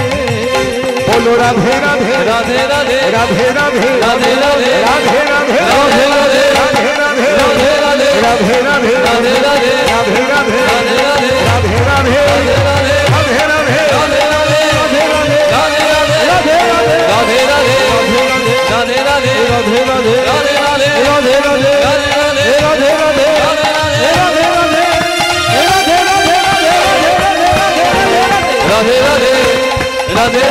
রাধে রাধে রাধে রাধে, রাধে রাধে রাধে রাধে, রাধে রাধে রাধে রাধে, রাধে রাধে, রাধে রাধে রাধে রাধে, রাধে রাধে রাধে রাধে, রাধে রাধে রাধে রাধে, রাধে রাধে রাধে রাধে, রাধে রাধে, রাধে রাধে, রাধে রাধে,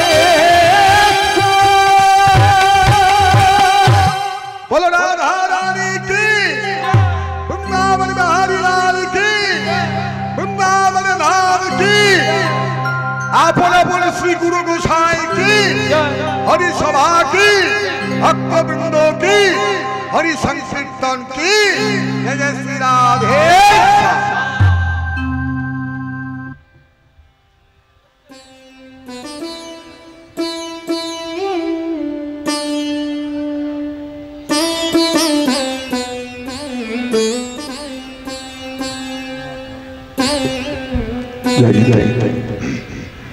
আমার এক বাবা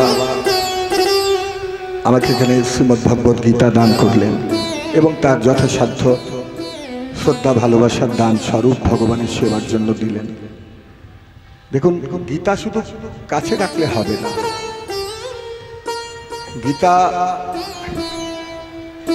গীতায় ভগবান, গীতা পার্টিকুলার কোনো ধর্মের কিন্তু গ্রন্থ নয় যে শুধুমাত্র সনাতন ধর্মের জন্যই গীতা, তা কিন্তু নয়। এটা হচ্ছে স্বয়ং ভগবানের মুখের কথা। শ্রীমদ্ ভগবত গীতা এটা সব ধর্মের মানুষদের জন্য। আস্তে আস্তে এটা ঠেস দিয়ে বসেছে, ঠেসটা খুব খারাপ। জীবনে কাউকে ঠেস দিয়েছে কোনা, নিজে স্বতন্ত্র থাকো। একা এসেছো, একা যাবে। পরিবাসরে বসে ভজন করতে বসেছো মা। দেখো, আমি কিন্তু কীর্তন করছি অক্লান্ত পরিশ্রম করে। আমার যদি ত্রুটি থাকে তাহলে আমি তার কাছে কিন্তু দোষী হব। ওই জন্য হরিবাসরে আসার আগে প্রভুকে জানিয়ে বলি যে প্রভু, আমার শরীরটা জড় পদার্থ। এই জড় পদার্থ সজীব হবে তখন থেকে কীর্তন গান বেরোবে যখন তুমি কৃপা করবে। এসো দুটি ভাই গৌরনীতায় দ্বিজমণি দ্বিজ রাজ হে, পুজিব চরণে আকিঞ্চন রাখিব হিয়ার মাঝে হে। লক্ষ জনার মধ্যে যদি যন্ত্র পড়ে থাকে, যন্ত্রী না থাকিলে যন্ত্র কেমনে বাজে? আমার আছে হেদি যন্ত্র, বাজাইবে তুমি অধম সেবকী মাগে রাঙা চরণ দুঃখ। এখানকার সব ভালো, আসর ভালো, শ্রোতা ভালো, যারা উদ্যোক্তা, যারা কীর্তন করাচ্ছেন কর্তৃপক্ষ, তারাও খুব ভালো। কিন্তু আপনাদের প্রতি আমার একটা খেদ আছে। একটা কথা আমি বলবো, সেটা হচ্ছে এখানকার ভক্তরা একটু কৃপণ। টাকা পয়সা দিয়ে আমাকে পোষাতে পারবে না। মানুষ তৃপ্তি পায় না কিছুতে, যত পায় ততই বলে নেই নেই নেই। যাকে যত দেবে সে ততই চাইবে।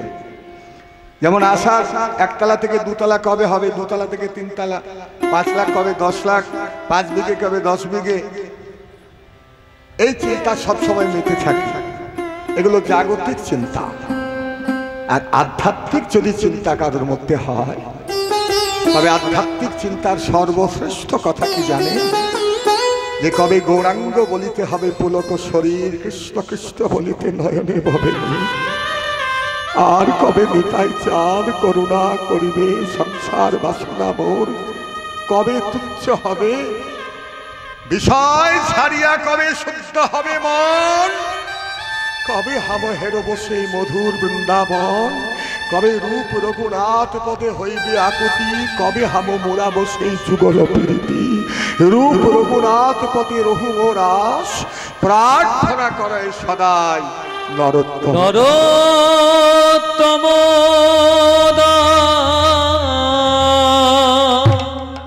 ওই জন্য এই যে আমি একটা ভনিতা দিলাম, কোন বৈষ্ণবীর কথা বললাম, একটু যদি অনুধ্বনি হরিধ্বনি দিতেন, তাহলে আমার যেমন ভজন হচ্ছে আপনাদেরও ভজন হতো।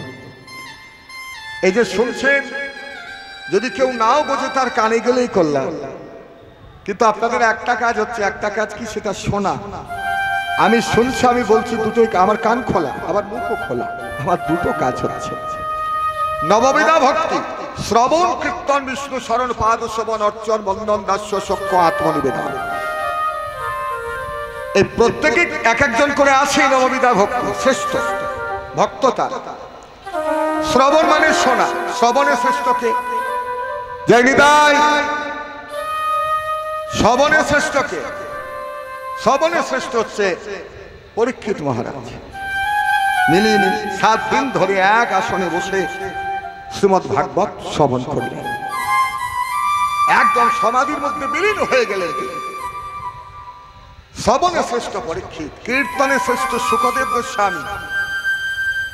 স্মরণ, এমন ভগবানকে স্মরণ করলেন যে স্বয়ং ভগবান গোলক থেকে ভূলোকে নেমে এসে একদম স্তম্ভ বিদীর্ণ করে অর্ধেকটা মানুষ, অর্ধেকটা সিংহের রূপ ধারণ করে হিরণ্যকশিপুকে বধ করে। কোন অবতার? কোন অবতার? নরসিংহ প্রহ্লাদের জন্য। তাহলে স্মরণে শ্রেষ্ঠ প্রহ্লাদ। পাদসেবন, পদসেবা শ্রেষ্ঠ। ভগবানের পদসেবা সবসময় কে করে? কে করে? বাহ, হয়েছে মা লক্ষ্মী। পাদসেবা, অর্চন, অর্চনায় শ্রেষ্ঠ কে? পৃথু মহারাজ, যার নাম অনুসারে পৃথিবীর নাম হয়েছে। বন্দন, বন্দনের শ্রেষ্ঠ কে? বিদুর, বিদুরের মতো বন্দনা কেউ করতে পারে না। অর্চন, বন্দন, দাস্য, দাস্য মানে দাস, সে আমার প্রভু, আমি তার দাস, সে আমার মালিক, আমি তার চাকর। এই ভাবছিল হনুমান। হনুমানের শ্রেষ্ঠ ভজন দাস্য সখ্য, কৃষ্ণ আমার বন্ধু, আমি কৃষ্ণের বন্ধু। সখ্য রসে শ্রেষ্ঠ ছিল অর্জুন। আর সবার শেষে আত্মসমর্পণ, সর্বেন্দ্র সমর্পণ করেছিল একমাত্র বলি মহারাজ। স্বর্গমর্ত পাতাল নিজেকে বিলীন করে দিয়ে শেষে পাতালে প্রবেশ করেছিল।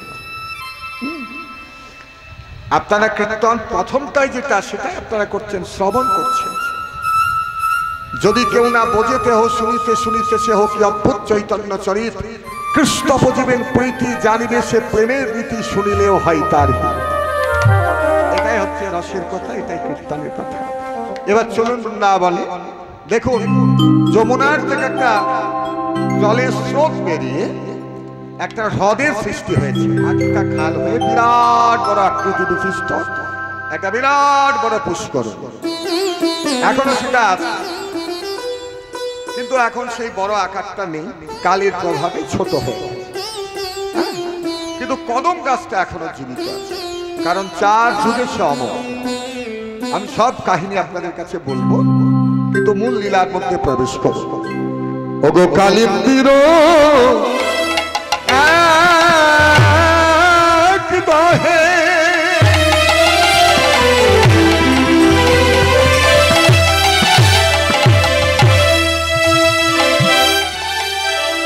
একই শোভরে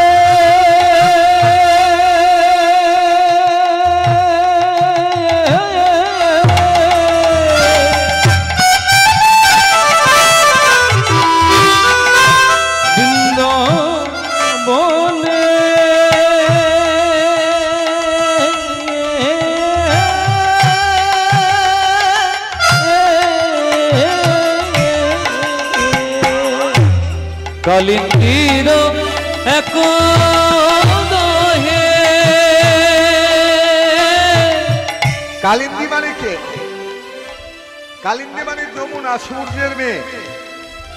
সূর্যের স্ত্রী সংজ্ঞা, তার এক ছেলে এক মেয়ে। ছেলের নাম যম, মেয়ের নাম যমুনা। এই যে ভাইফোঁটা দেন তো মায়েরা, কারা ভাইফোঁটা দেন? হাত তুলে দেখান তো, যারা ভাইফোঁটা দেন। কি বলে? ভাইয়ের কপালে দিলাম ফোঁটা,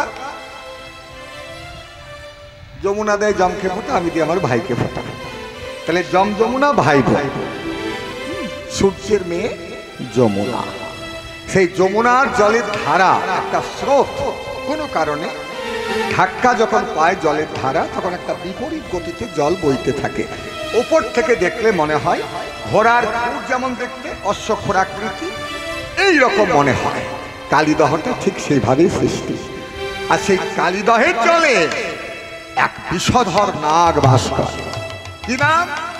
ওগো কালীনাগ তাহে রহে। কালিন্দির এক দহে কালিনা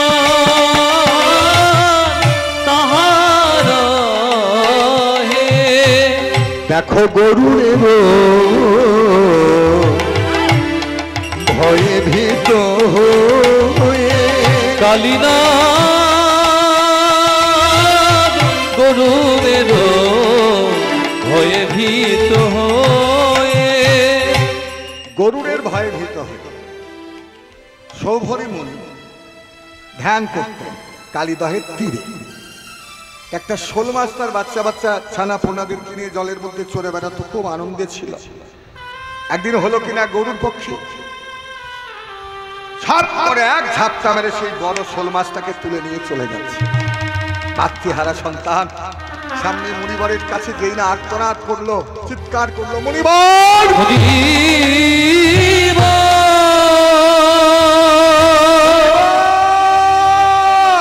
আমায় কৃপা কর মুনিব। ও হে মুনিব, আমাদের মাকে ওই দুষ্ট পাখিটা কোথায় নিয়ে যায়? মাতৃহারা হয়ে গেলাম, কৃপা করো। তখন সেই সৌভরী মুনি অভিশাপ দিলেন, জোরে দুষ্ট গরুর, যদি কোনদিন তুই বৃন্দাবনের মাটিতে পা রাখিস, যদি কোনদিন বৃন্দাবনের মাটিতে পা রাখিস, তাহলে তৎক্ষণাৎ আমার অভিশাপে তোর মৃত্যু হবে।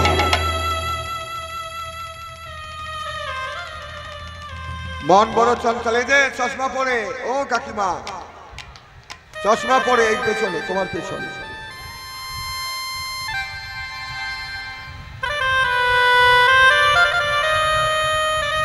কীর্তন সূত্রে বসে আগে মনকে বসাও, শরীরটা বসলে হবে না, মনটা উড়ে বেড়াচ্ছে। যার যেমন গুরু কৃপা তার তেমন ভজন। নিতাই গৌরী হরি বল। যেমন দুর্গা পুজোর সময় অনেকে অঞ্জলি দিতে বসে ঠিকই, কিন্তু অঞ্জলিতে মন থাকে না, শুধু শাড়ি গয়না এই তার কি পড়েছে, কেমন ম্যাচিং ব্লাউজ এইসব দেখে দেয়। এগুলো ভজন নয়। মন হচ্ছে মাছির মতো। মাছির কাজ আবর্জনা তো বসে, নোংরাতে পায়খানা প্রস্রাবে বসে, আবার মাছি পরমান্ন তো বসে, মধুতেও বসে। গুরু তোমাকে যে শিক্ষাটা দেবে, তোমার কৃষ্ণ ভজন রীতি সেই রকমই হয়ে যাবে। ওই জন্য যেখানে যা হচ্ছে হোক, এখানে হরিবাসরে বসেছ, ওগুলো দেখার জন্য লোক আছে, ওগুলো দেখার জন্য লোক আছে। এবার আমি বলি যে সবরী মুনি অভিশাপ দিয়েছিলেন যে বৃন্দাবনে যদি গরুর পক্ষে কোনোদিন পা রাখিস তাহলে তৎক্ষণাৎ তোর মৃত্যু হবে। এই কথাটা কালীনাগ একদম ভালো করে মাথায় ঢুকিয়ে নিয়েছিল যে সব জায়গাতে গরুর পক্ষীর ভয়। কেন ভাই? কেন ভাই? না গরুরের মা তার নাম ছিল বিনতা, আর নাগদের মার নাম ছিল কদ্রু। সমুদ্র মন্থনের সময় যে উচ্চস্রবা নামে ঘোড়া উঠলো, একদিন তর্ক শুরু হলো কদ্রু বিনতার মধ্যে। একজন বলছে কালো, একজন বলছে সাদা। বলে ঠিক আছে, যদি সাদা হয় তাহলে আমি তোর দাসী, আর কালো হলে তুই আমার দাসী। বলে হ্যাঁ ঠিক আছে। নাগমাতা কদ্রুর কথা অনুযায়ী সমস্ত সাপরা তাদের বিষ দিয়ে ওই সাদা ঘোড়াটাকে কালো বানালো। আর যে না কালো বানিয়ে দিল, বিনতা অগত্যা কদ্রুর দাসী হয়ে গেল। দাসিত্ব মোচন করবে কে? না বিনতার গর্ভ থেকে দুটি ডিমের জন্ম হলো। প্রথম ডিমটাকে অপরিণত অবস্থায় পা দিয়ে ভেঙে দিল। সেই ডিম কাঁপতে কাঁপতে মাকে বলে গেল, মা আমি চললাম সূর্যের রথের সারথি হবার জন্য, আমার নাম অরুণ, কিন্তু আমার ভাইকে তুমি ভেঙো না মা। ওই তোমার দাসিত্ব মোচন করবে, ওই হবে বৃহদাকার প্রাণী পক্ষী, ওই হবে সর্বশ্রেষ্ঠ বিশ্বযান, ওর নাম হবে গরুর পক্ষী। এরপর যখন দাসী হয়ে গেল, ওই গরুর হলো সাপদের শত্রু। এক এক এক এক করে সাপদেরকে খেতে থাকে। শেষে বৃন্দাবনে যখন কালীনাগ এসে আশ্রয় নিল, এখানে গরুর পক্ষীর ভয় নেই বলে বৃন্দাবনে রইল। কিন্তু বৃন্দাবনে থাকলে কি হবে? তার কৃষ্ণ কৃপা ঘটল না রে, তার কৃষ্ণ কৃপা ঘটল না রে, তার কৃষ্ণ কৃপা ঘটল না রে।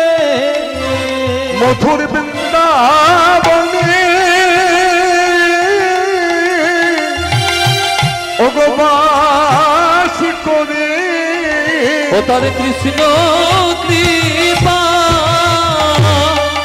ঘটল না রে, বৃন্দাবনে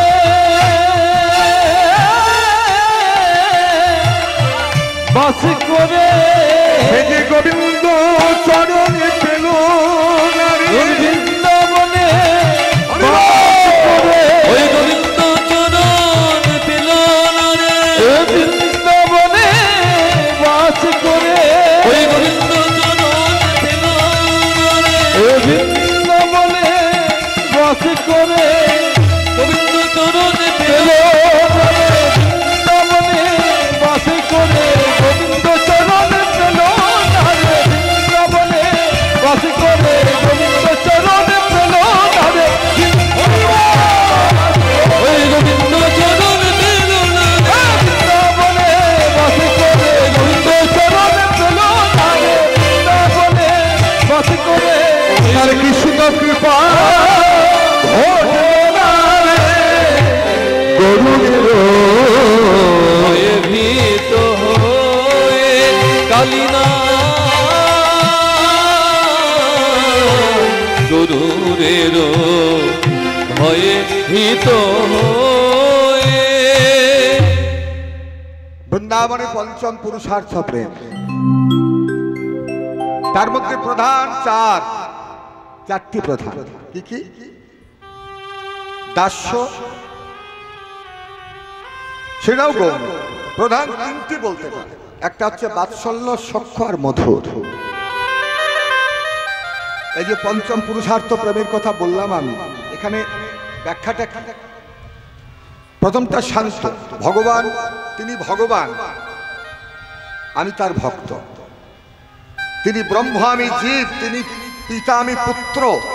তিনি পূর্ণ, আমি অংশ।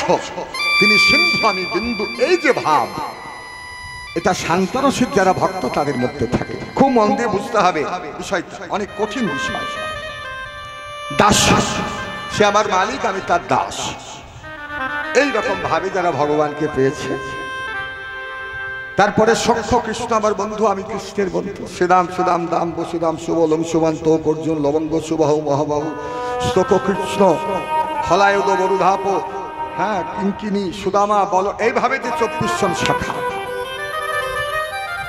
এটাকে বলছে সখ্য। বাৎসল্য, মা বাবার সঙ্গে ছেলে মেয়ে, যেমন মা যশোদানন্দ পিতার সঙ্গে। আর সবার শেষে হচ্ছে মধুর, মধুর প্রেম, শৃঙ্গার প্রেম, কান্তা প্রেম। সে আমার প্রিয়তম, আমি তার প্রিয়তম, যেটা রাধারানী এবং গোপীদের মধ্যে ছিল। এখন যে যেভাবে চেয়েছে ভগবানকে, সে সেভাবে পেয়েছে। যার যেমন ভজন, সে ভগবানকে সেইভাবেই লাভ করেছে। যে যতমান প্রবর্তন্তে স্তাং স্ততৈব ভজাম্যহম মম বর্তানুবর্তন্তে মনুষ্যপার্থ সত্যস্য। এটা কোন গ্রন্থের কথা? কোন গ্রন্থের কথা? গীতা পকেটে রাখলে হবে না, গীতার শ্লোকের ব্যাখ্যা করতে হবে, শ্লোক বুঝতে হবে, আপনাদেরকে উপলব্ধি করতে হবে। তাহলে কিন্তু প্রকৃত অর্থের উপলব্ধি যদি করতে পারেন, তাহলে সবার আগে আপনার চরিত্র গঠন হবে। গীতার সাথে থাকার যে আধ্যাত্মিক, সেটা তো লাভ হবেই, আধ্যাত্মিকতা। কিন্তু তার সাথে যদি শ্লোকের কোনো ভালো ভাষ্যকারের দ্বারা আপনি উপলব্ধি করতে পারেন, অনেক ভাষ্যকারের গীতা ব্যাখ্যা আছে, তাহলে আপনার চরিত্র সবার আগে গঠন হবে। গীতায় ভগবান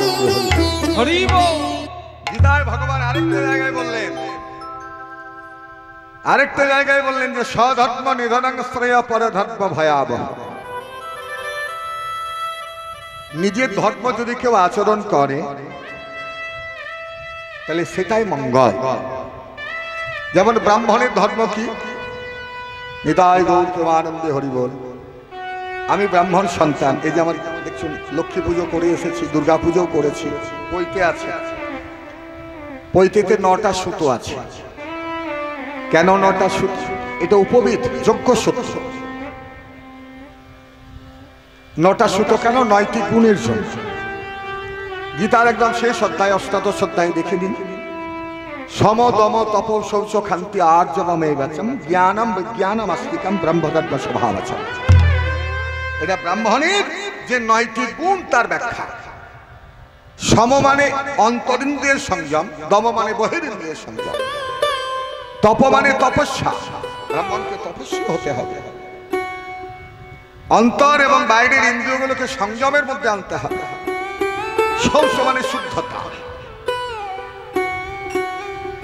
সম দম তপ শৌচ খান্তি মানে ক্ষমা করার ক্ষমতা। আর্জবমে বাচম সরলতা। জ্ঞানম শাস্ত্রজ্ঞান, বিজ্ঞানম তত্ত্বের অধিজ্ঞান, সকল শাস্ত্রের মন্থন করা যে ব্রহ্মজ্ঞান, এগুলো ব্রাহ্মণে থাকতে হবে। এবং আস্তিকম, ঈশ্বরের প্রতি বিশ্বাস। তাহলে এগুলো হচ্ছে ব্রাহ্মণের ধর্ম। ক্ষত্রিয়ের 5টি ধর্ম: শৌর্য বীর্য ধৃতি দাক্ষাম যুদ্ধে চ অপলায়নম দানম ঈশ্বর ভাব ক্ষত্র ধর্ম স্বভাবচম। আর কৃষি গৌরক্ষা বাণিজ্যম বৈশ্য ধর্ম স্বভাবচম। আর পরিচার্যাত্মকম কর্ম সূত্রস্মাপি স্বভাবচম। বাকি যে সার্ভিস সব সূত্রের মধ্যে করতে হবে।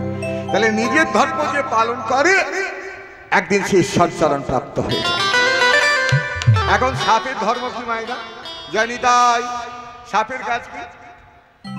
সাপ কার উপকার করে? সাপের বিষ থেকে না হয় ওষুধ তৈরি হয়, কিন্তু সাপ কি সহজে বিষ দেয়? সেই বিষ কি করে? সাপ দংশন করে, মানুষকে মৃত্যু দান করে, ধ্বংস করে। আমাদের সাপ একটা ভয়ার্ত বস্তু, তাহলে সাপের ধর্ম কি? ধ্বংস করা, মৃত্যু দান করা। এখন কালীনাগ চিন্তা করছে, প্রভু তুমি সবাইকে পাঠিয়েছ নিজের নিজের পরিকাঠামো করে, নিজের নিজের আদর্শ দিয়ে, নিজের নিজের ধর্ম পালন করার জন্য। মানুষকে তুমি যে ধর্ম দিলে সে ধর্ম তো আমায় দিলে না।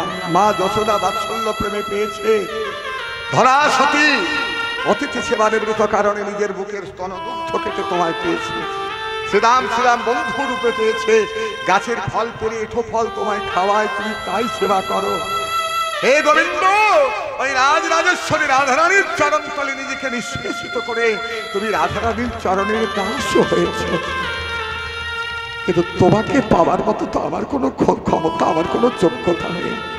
আমি সাপ, তাহলে আমি কি করব? মানুষকে ভক্তি দিয়েছ, প্রেম দিয়েছ, চোখে নয়নে নয়নাস্ত্র দিয়েছ, কিন্তু আমার তো কিছু দাওনি প্রভু। আমার কণ্ঠে দিয়েছ বিষ, আর আমার হৃদয়ে দিয়েছ হিংসা। তাহলে আমি কি করব? না তুমি যা দিয়েছ আমি তোমাকে তাই দিয়ে সেবা করব। ওগো দিল দিল বিষ ঢেলে দিল, ও দিল দিল বিষ ঢেলে দিল, দিল দিল বিষ ঢেলে দিল। কালী দহে ধরে ওই কালো জলে, দিল দিল বিষ ঢেলে দিল, কলি দহে কালো জলে। আবার গোবিন্দ চরণ পাবে, ওই কালি দহের কালো জলে, গোবিন্দ চরণ পাবে বলে, ওই কালি দহের কালো জলে, গোবিন্দ চরণ পাবে বলে, ওই কালি দহের কালো জলে, গোবিন্দ চরণ পাবে বলে, কালি দহের কালো জলে, গোবিন্দ চরণ পাবে বলে, কালি দহের কালো জলে, গোবিন্দ চরণ পাবে বলে। দিল দিল বীর ঢেলে দিল, গরুরের ভয়ে ভীত হয়ে লালিনা, গরুরের ভয়ে ভীত হয়ে আমার প্রভু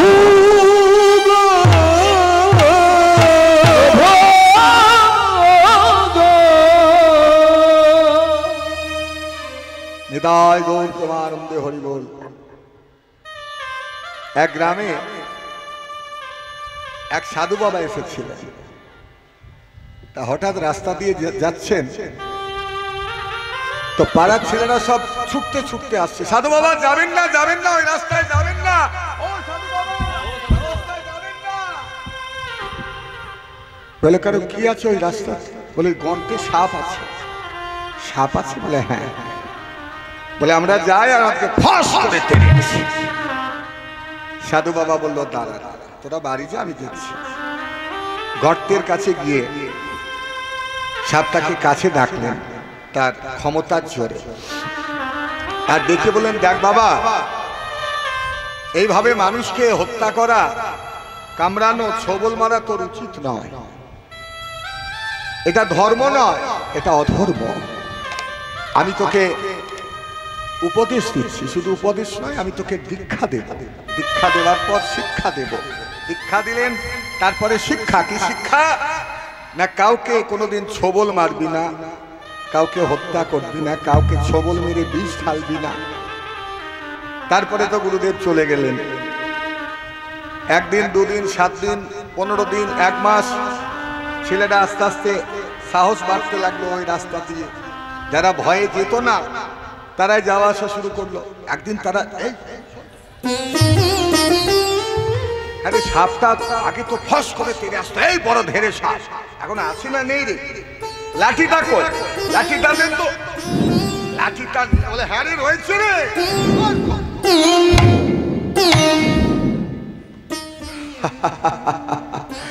এমন খোঁচা মারলো সাপটা একদম আধ মরা হয়ে। সাপটা যখন আধমরা, তার কিছুদিন পরে ওই গুরুদেব ওই রাস্তায় যেতে যেতে ভাবলো দেখি আমার শিষ্য কেমন আছে। গর্তের কাছে গিয়ে ডাকছে, বাবা আয় বেরিয়ে। তখন রক্তাক্ত ক্ষত বিক্ষত অবস্থায় আহত সাপ বেরিয়ে এসেছে। গুরুদেব বলে কি রে, বলে কি হয়েছে? বলে গুরুদেব আপনি যে আমাকে বলেছিলেন আপনার উপদেশ আমি মেনেছি, তার এই দুর্দশা। বলে কি উপদেশ? ওই যে বলেছিলেন কাউকে ছবল মারবি না, কাউকে দংশন করবি না, বিষ ঢালবি না। বলে বোকা কোথাকা, ওটা করিস নি? বলে না করিনি। আর ওই জন্য ছেলেরা আমাকে কেউ ভয় খায় না এখন, এমন খোঁচা মারলো আমার এই অবস্থা করে দিল। বলে বোকা, আমি বলেছিলাম ছবল মারবি না, কিন্তু আমি কি তোকে বলেছিলাম যে ফস করে তেরে গিয়ে ভয় দেখাবে না? যদি ভয় দেখাতে তবে তো ছেলেরা আসতে সাহস করতো না। এই ভয়টা তোকে দেখাতে হতো। নিজের ধর্ম কোনোদিন ছাড়তে নেই। এই যে মায়েরা এখন সব শাড়ির বদলে জিন্স প্যান্ট পরে ঘুরে বেড়ায়, সেটাকে শোভনীয় কি বলে? এই যে ঘরে গলা থেকে পা পর্যন্ত ঢলঢলে পোশাক পরে, এটা কি শোভনীয়? সব বাড়িতেই এক। এটা আমি আমার নিজের বাড়িতেও কন্ট্রোল করতে পারি না। যেখানে যাবেন একই ঘটনা।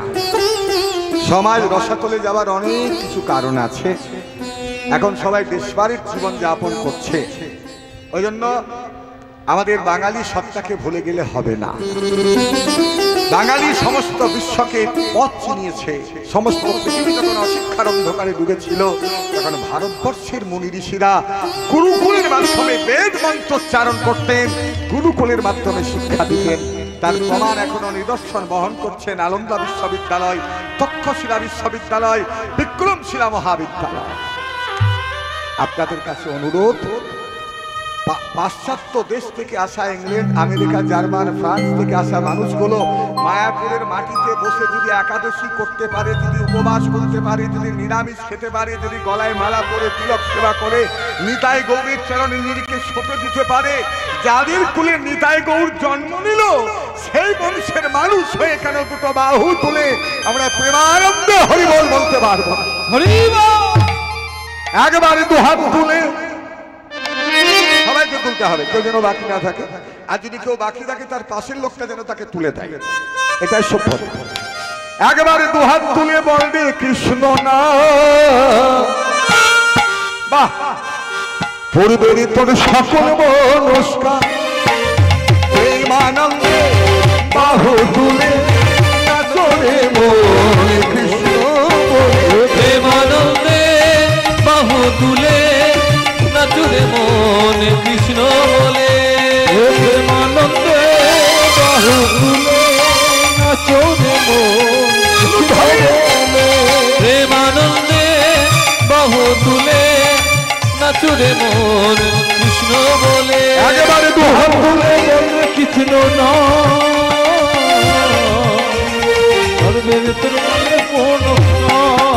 বলো হরে কৃষ্ণ হরে কৃষ্ণ কৃষ্ণ কৃষ্ণ হরে হরে, হরে রাম হরে রাম রাম রাম হরে হরে। উদ্ধার হলো এই হরি নামে, মধুর নাম ছড়িয়ে দেব সকল গ্রামে। কত পাপি তাপি ধরি ওই হরি নামে, মধুর নাম ছড়িয়ে দেব সকল গ্রামে। আর শহর গাইব কৃষ্ণ নাম, হবে শেখা বৃন্দাবন ধাম। শহরে গাইব কৃষ্ণ হবে শেখা বৃন্দাবন ধাম। শুধু প্রেমানন্দে বাহু তুলে নাচরে কৃষ্ণ বলে। প্রেমানন্দে বাহু তুলে নাচরে মন কৃষ্ণ বলে।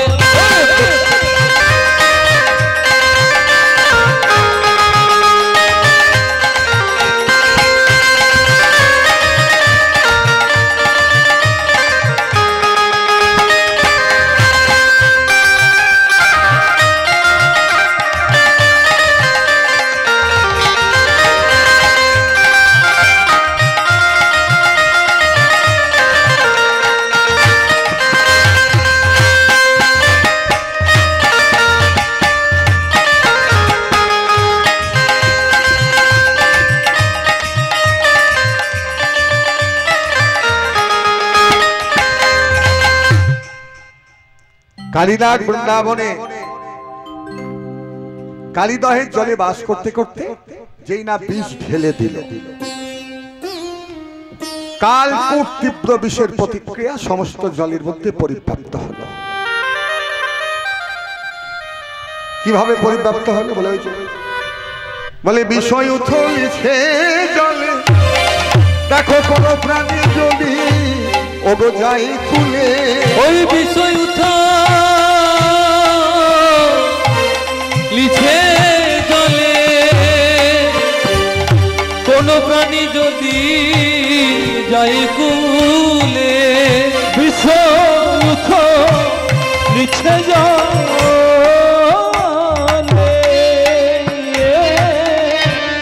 প্রাণী যদি যাই চলে। ওগো জলের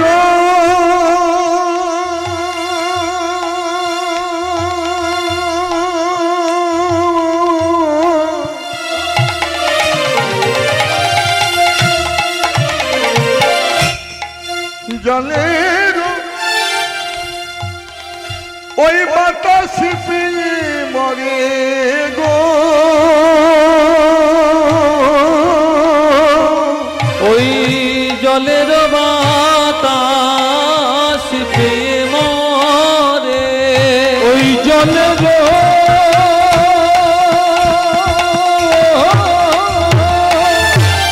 বাতাস পেয়ে মরে গো,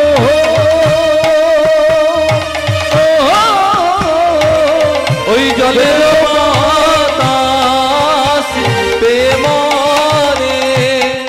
আর দেখো স্থাবর জঙ্গম যত ওই কুলেতে হয়েছে হত।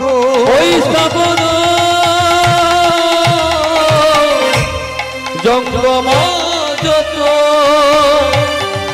ওই কুলেতে হয়েছে হত। ওগো তারা বিষ জ্বালা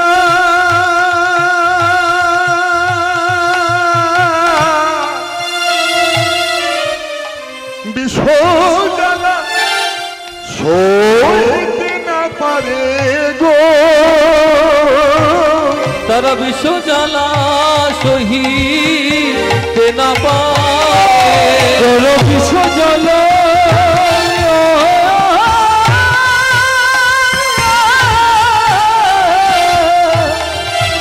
সহিতে না পারে গো, বিষ জ্বালা সহিতে না পারে। দেখো সবে চলে গেল গো, সব জ্বলে যে গেল গো, জ্বলে যে গেল গো। ওই কালীদহের কালো জলে জ্বলে গেল গো, ওই কালীদহের কালো জলে জ্বলে যে গেল গো। ওগো কালীদহের কালো জলে জ্বলে গেল গো। ওই কালীদহের কালো আমার কালীনাথের ভীষণ ওই কালীদহের কালো ওই কালীনাথের ভীষণ ওই কালীদহের কালো ওই কালীনাথের ভীষণ ওই কালীদহের কালো ওই কালীনাথের ভীষণ ওই কালীদহের কালো ওই কালীনাথের ভীষণ ওই কালীদহের কালো ওই কালীনাথের ভীষণ গেল গো। দেখো বিষ জ্বালা সহিতে না পারে গো, বিষ জ্বালা সহিতে না পারে। যায়নি তাই যারা গলায় তুলসী মালা ধারণ করে আছেন তারা একটু কৃপা করে হাত তুলে দেখান। বাহ, খুব আনন্দে মন ভরে গেল। বৃন্দাবৈ তুলসী দেব্যাই প্রিয়াবৈ কেশবশ্চ কৃষ্ণ ভক্তি পদে দেবী সত্যবত্তৈ নমো নমঃ। তুলসী যদি সঙ্গে থাকে তাহলে একদিন কৃষ্ণ নিশ্চয়ই আসবে, কারণ কৃষ্ণের প্রিয়সী হচ্ছে তুলসী। ভগবান তারা অভিশাপকে আশীর্বাদ রূপে গ্রহণ করে কলিযুগে শালগ্রাম শিলারূপে পূজিত হন। নেপালে যে নদীটা আছে গণ্ডকী নদী, তার তীরে গণ্ডক পর্বত থেকে শালগ্রাম শিলা পাওয়া যায়। সতী তুলসী যেখানে দেহত্যাগ করলেন সেই জায়গা হলো বৃন্দাবন, আর কেশ রাশি থেকে সেই গণ্ডকী নদীর সৃষ্টি হল। এবারে তুলসী ধারণ করার মূল্যবোধটা কোথায়? দেখুন, সোনার হার অবশ্যই জাগতিক জগতে মূল্যবান, কিন্তু সোনার হার পরলে চোর ডাকাতির ভয় আছে, ঠিক? কিন্তু তুলসীর মালা যদি পরেন তাহলে 6টা চোরের ভয় চিরদিন চলে যায়, যদি যথার্থ উপাচার তোমার নিয়মগুলো সঠিক থাকে।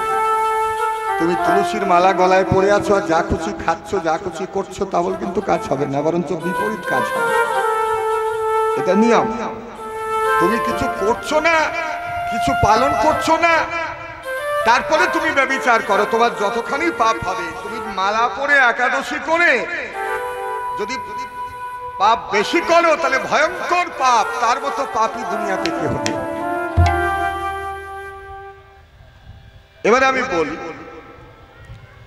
তুলসীর মালা যারা পরে আছেন আমাদেরকে যেমন চিহ্নিত করে, কুকুরের গলায় বেল্ট থাকলে যেমন বোঝা যায় যেটা কারোর পোষা কুকুর, সেই রকম গলায় যাদের মালা তাদেরকে দেখলেই চেনা যায় যে এরাও ভগবানের পোষা। প্রাথমিক কথা। এবারে দ্বিতীয় কথাটা আমি বলি, মৃত্যু আমাদের সজ্ঞানে হবে অজ্ঞানে হবে আমরা জানি না। এই যে করোনাতে কত মানুষ মারা গেল, সবার দেহ কি দাহ হলো? হলো? হলো না। আমাদের জীবনের অন্তিম কাল একটা গুরুত্বপূর্ণ সময়, বাল্যকাল, যৌবনকাল আর মৃত্যুকাল। মৃত্যুকাল আমাদের জীবনে পরীক্ষা। রামচন্দ্র যখন নদী পার হলেন, এক মাঝি তাকে নৌকাতে করে নদী পার করে দিল। ওপারে পৌঁছে রামচন্দ্র মনে মনে চিন্তা করছেন, সীতা লক্ষণ সঙ্গে আছেন, যে আমাকে তো ভাড়া দিতে হবে। এই যে আমি কীর্তন করছি, আমি টাকা নিয়ে কীর্তন করব। বাসে উঠলে ভাড়া দিতে হয়, ট্রেনে উঠলে টিকিট কাটতে হয়, প্লেনে উঠলে টিকিট কাটতে হয়, কি পুজো করালে তাকে মূল্য দিতে হয়, কোন শ্রমিককে কাজ করালে তাকে মূল্য দিতে হয়। মূল্য না দিলে আপনি তার কাছে ঋণী হয়ে যান। যদি কোনো মানুষকে নিজের বাড়িতে পেট পুরে অন্ন সেবা করায়, তাহলে যতগুলো সে মানুষটা আপনার বাড়িতে অন্ন সেবা করবে, আপনার জীবন থেকে তত সংখ্যক পাপ সব ধুয়ে মুছে পবিত্র হয়ে যাবে। রামচন্দ্র চিন্তা করছেন যে আমি কি দেব? সর্বহারা, যার মাথায় থাকতো রাজমুকুট, আজকে মর্যাদা পুরুষোত্তম পিতৃসত্য পালন করতে সুযোগ্য পুত্র পথ ছাড় করেছে। এবারে এখানে ভূমিকা দেখুন মা সীতা। শুধু স্বামীর কাছে হাত পেতে চাইলে হয় না গো মায়েরা। স্বামীর সম্মান, স্বামীর শরীর, স্বামীর নিয়ম, স্বামীর ধর্মকে রক্ষা করা। ধর্মপত্নী কাকে বলে? যে নারী তার স্বামীকে ধর্মে সহযোগিতা করে। আপনার স্বামী যদি কীর্তন না শুনতে চায়, আপনি বারবার বলবেন। যদি সে নিরামিষ খেতে চায় না, আপনি বারবার তাকে বলবেন। আস্তে আস্তে বলতে বলতে বলতে বলতে পাথর গলে গেছে, তো স্বামীর মন গলবে না?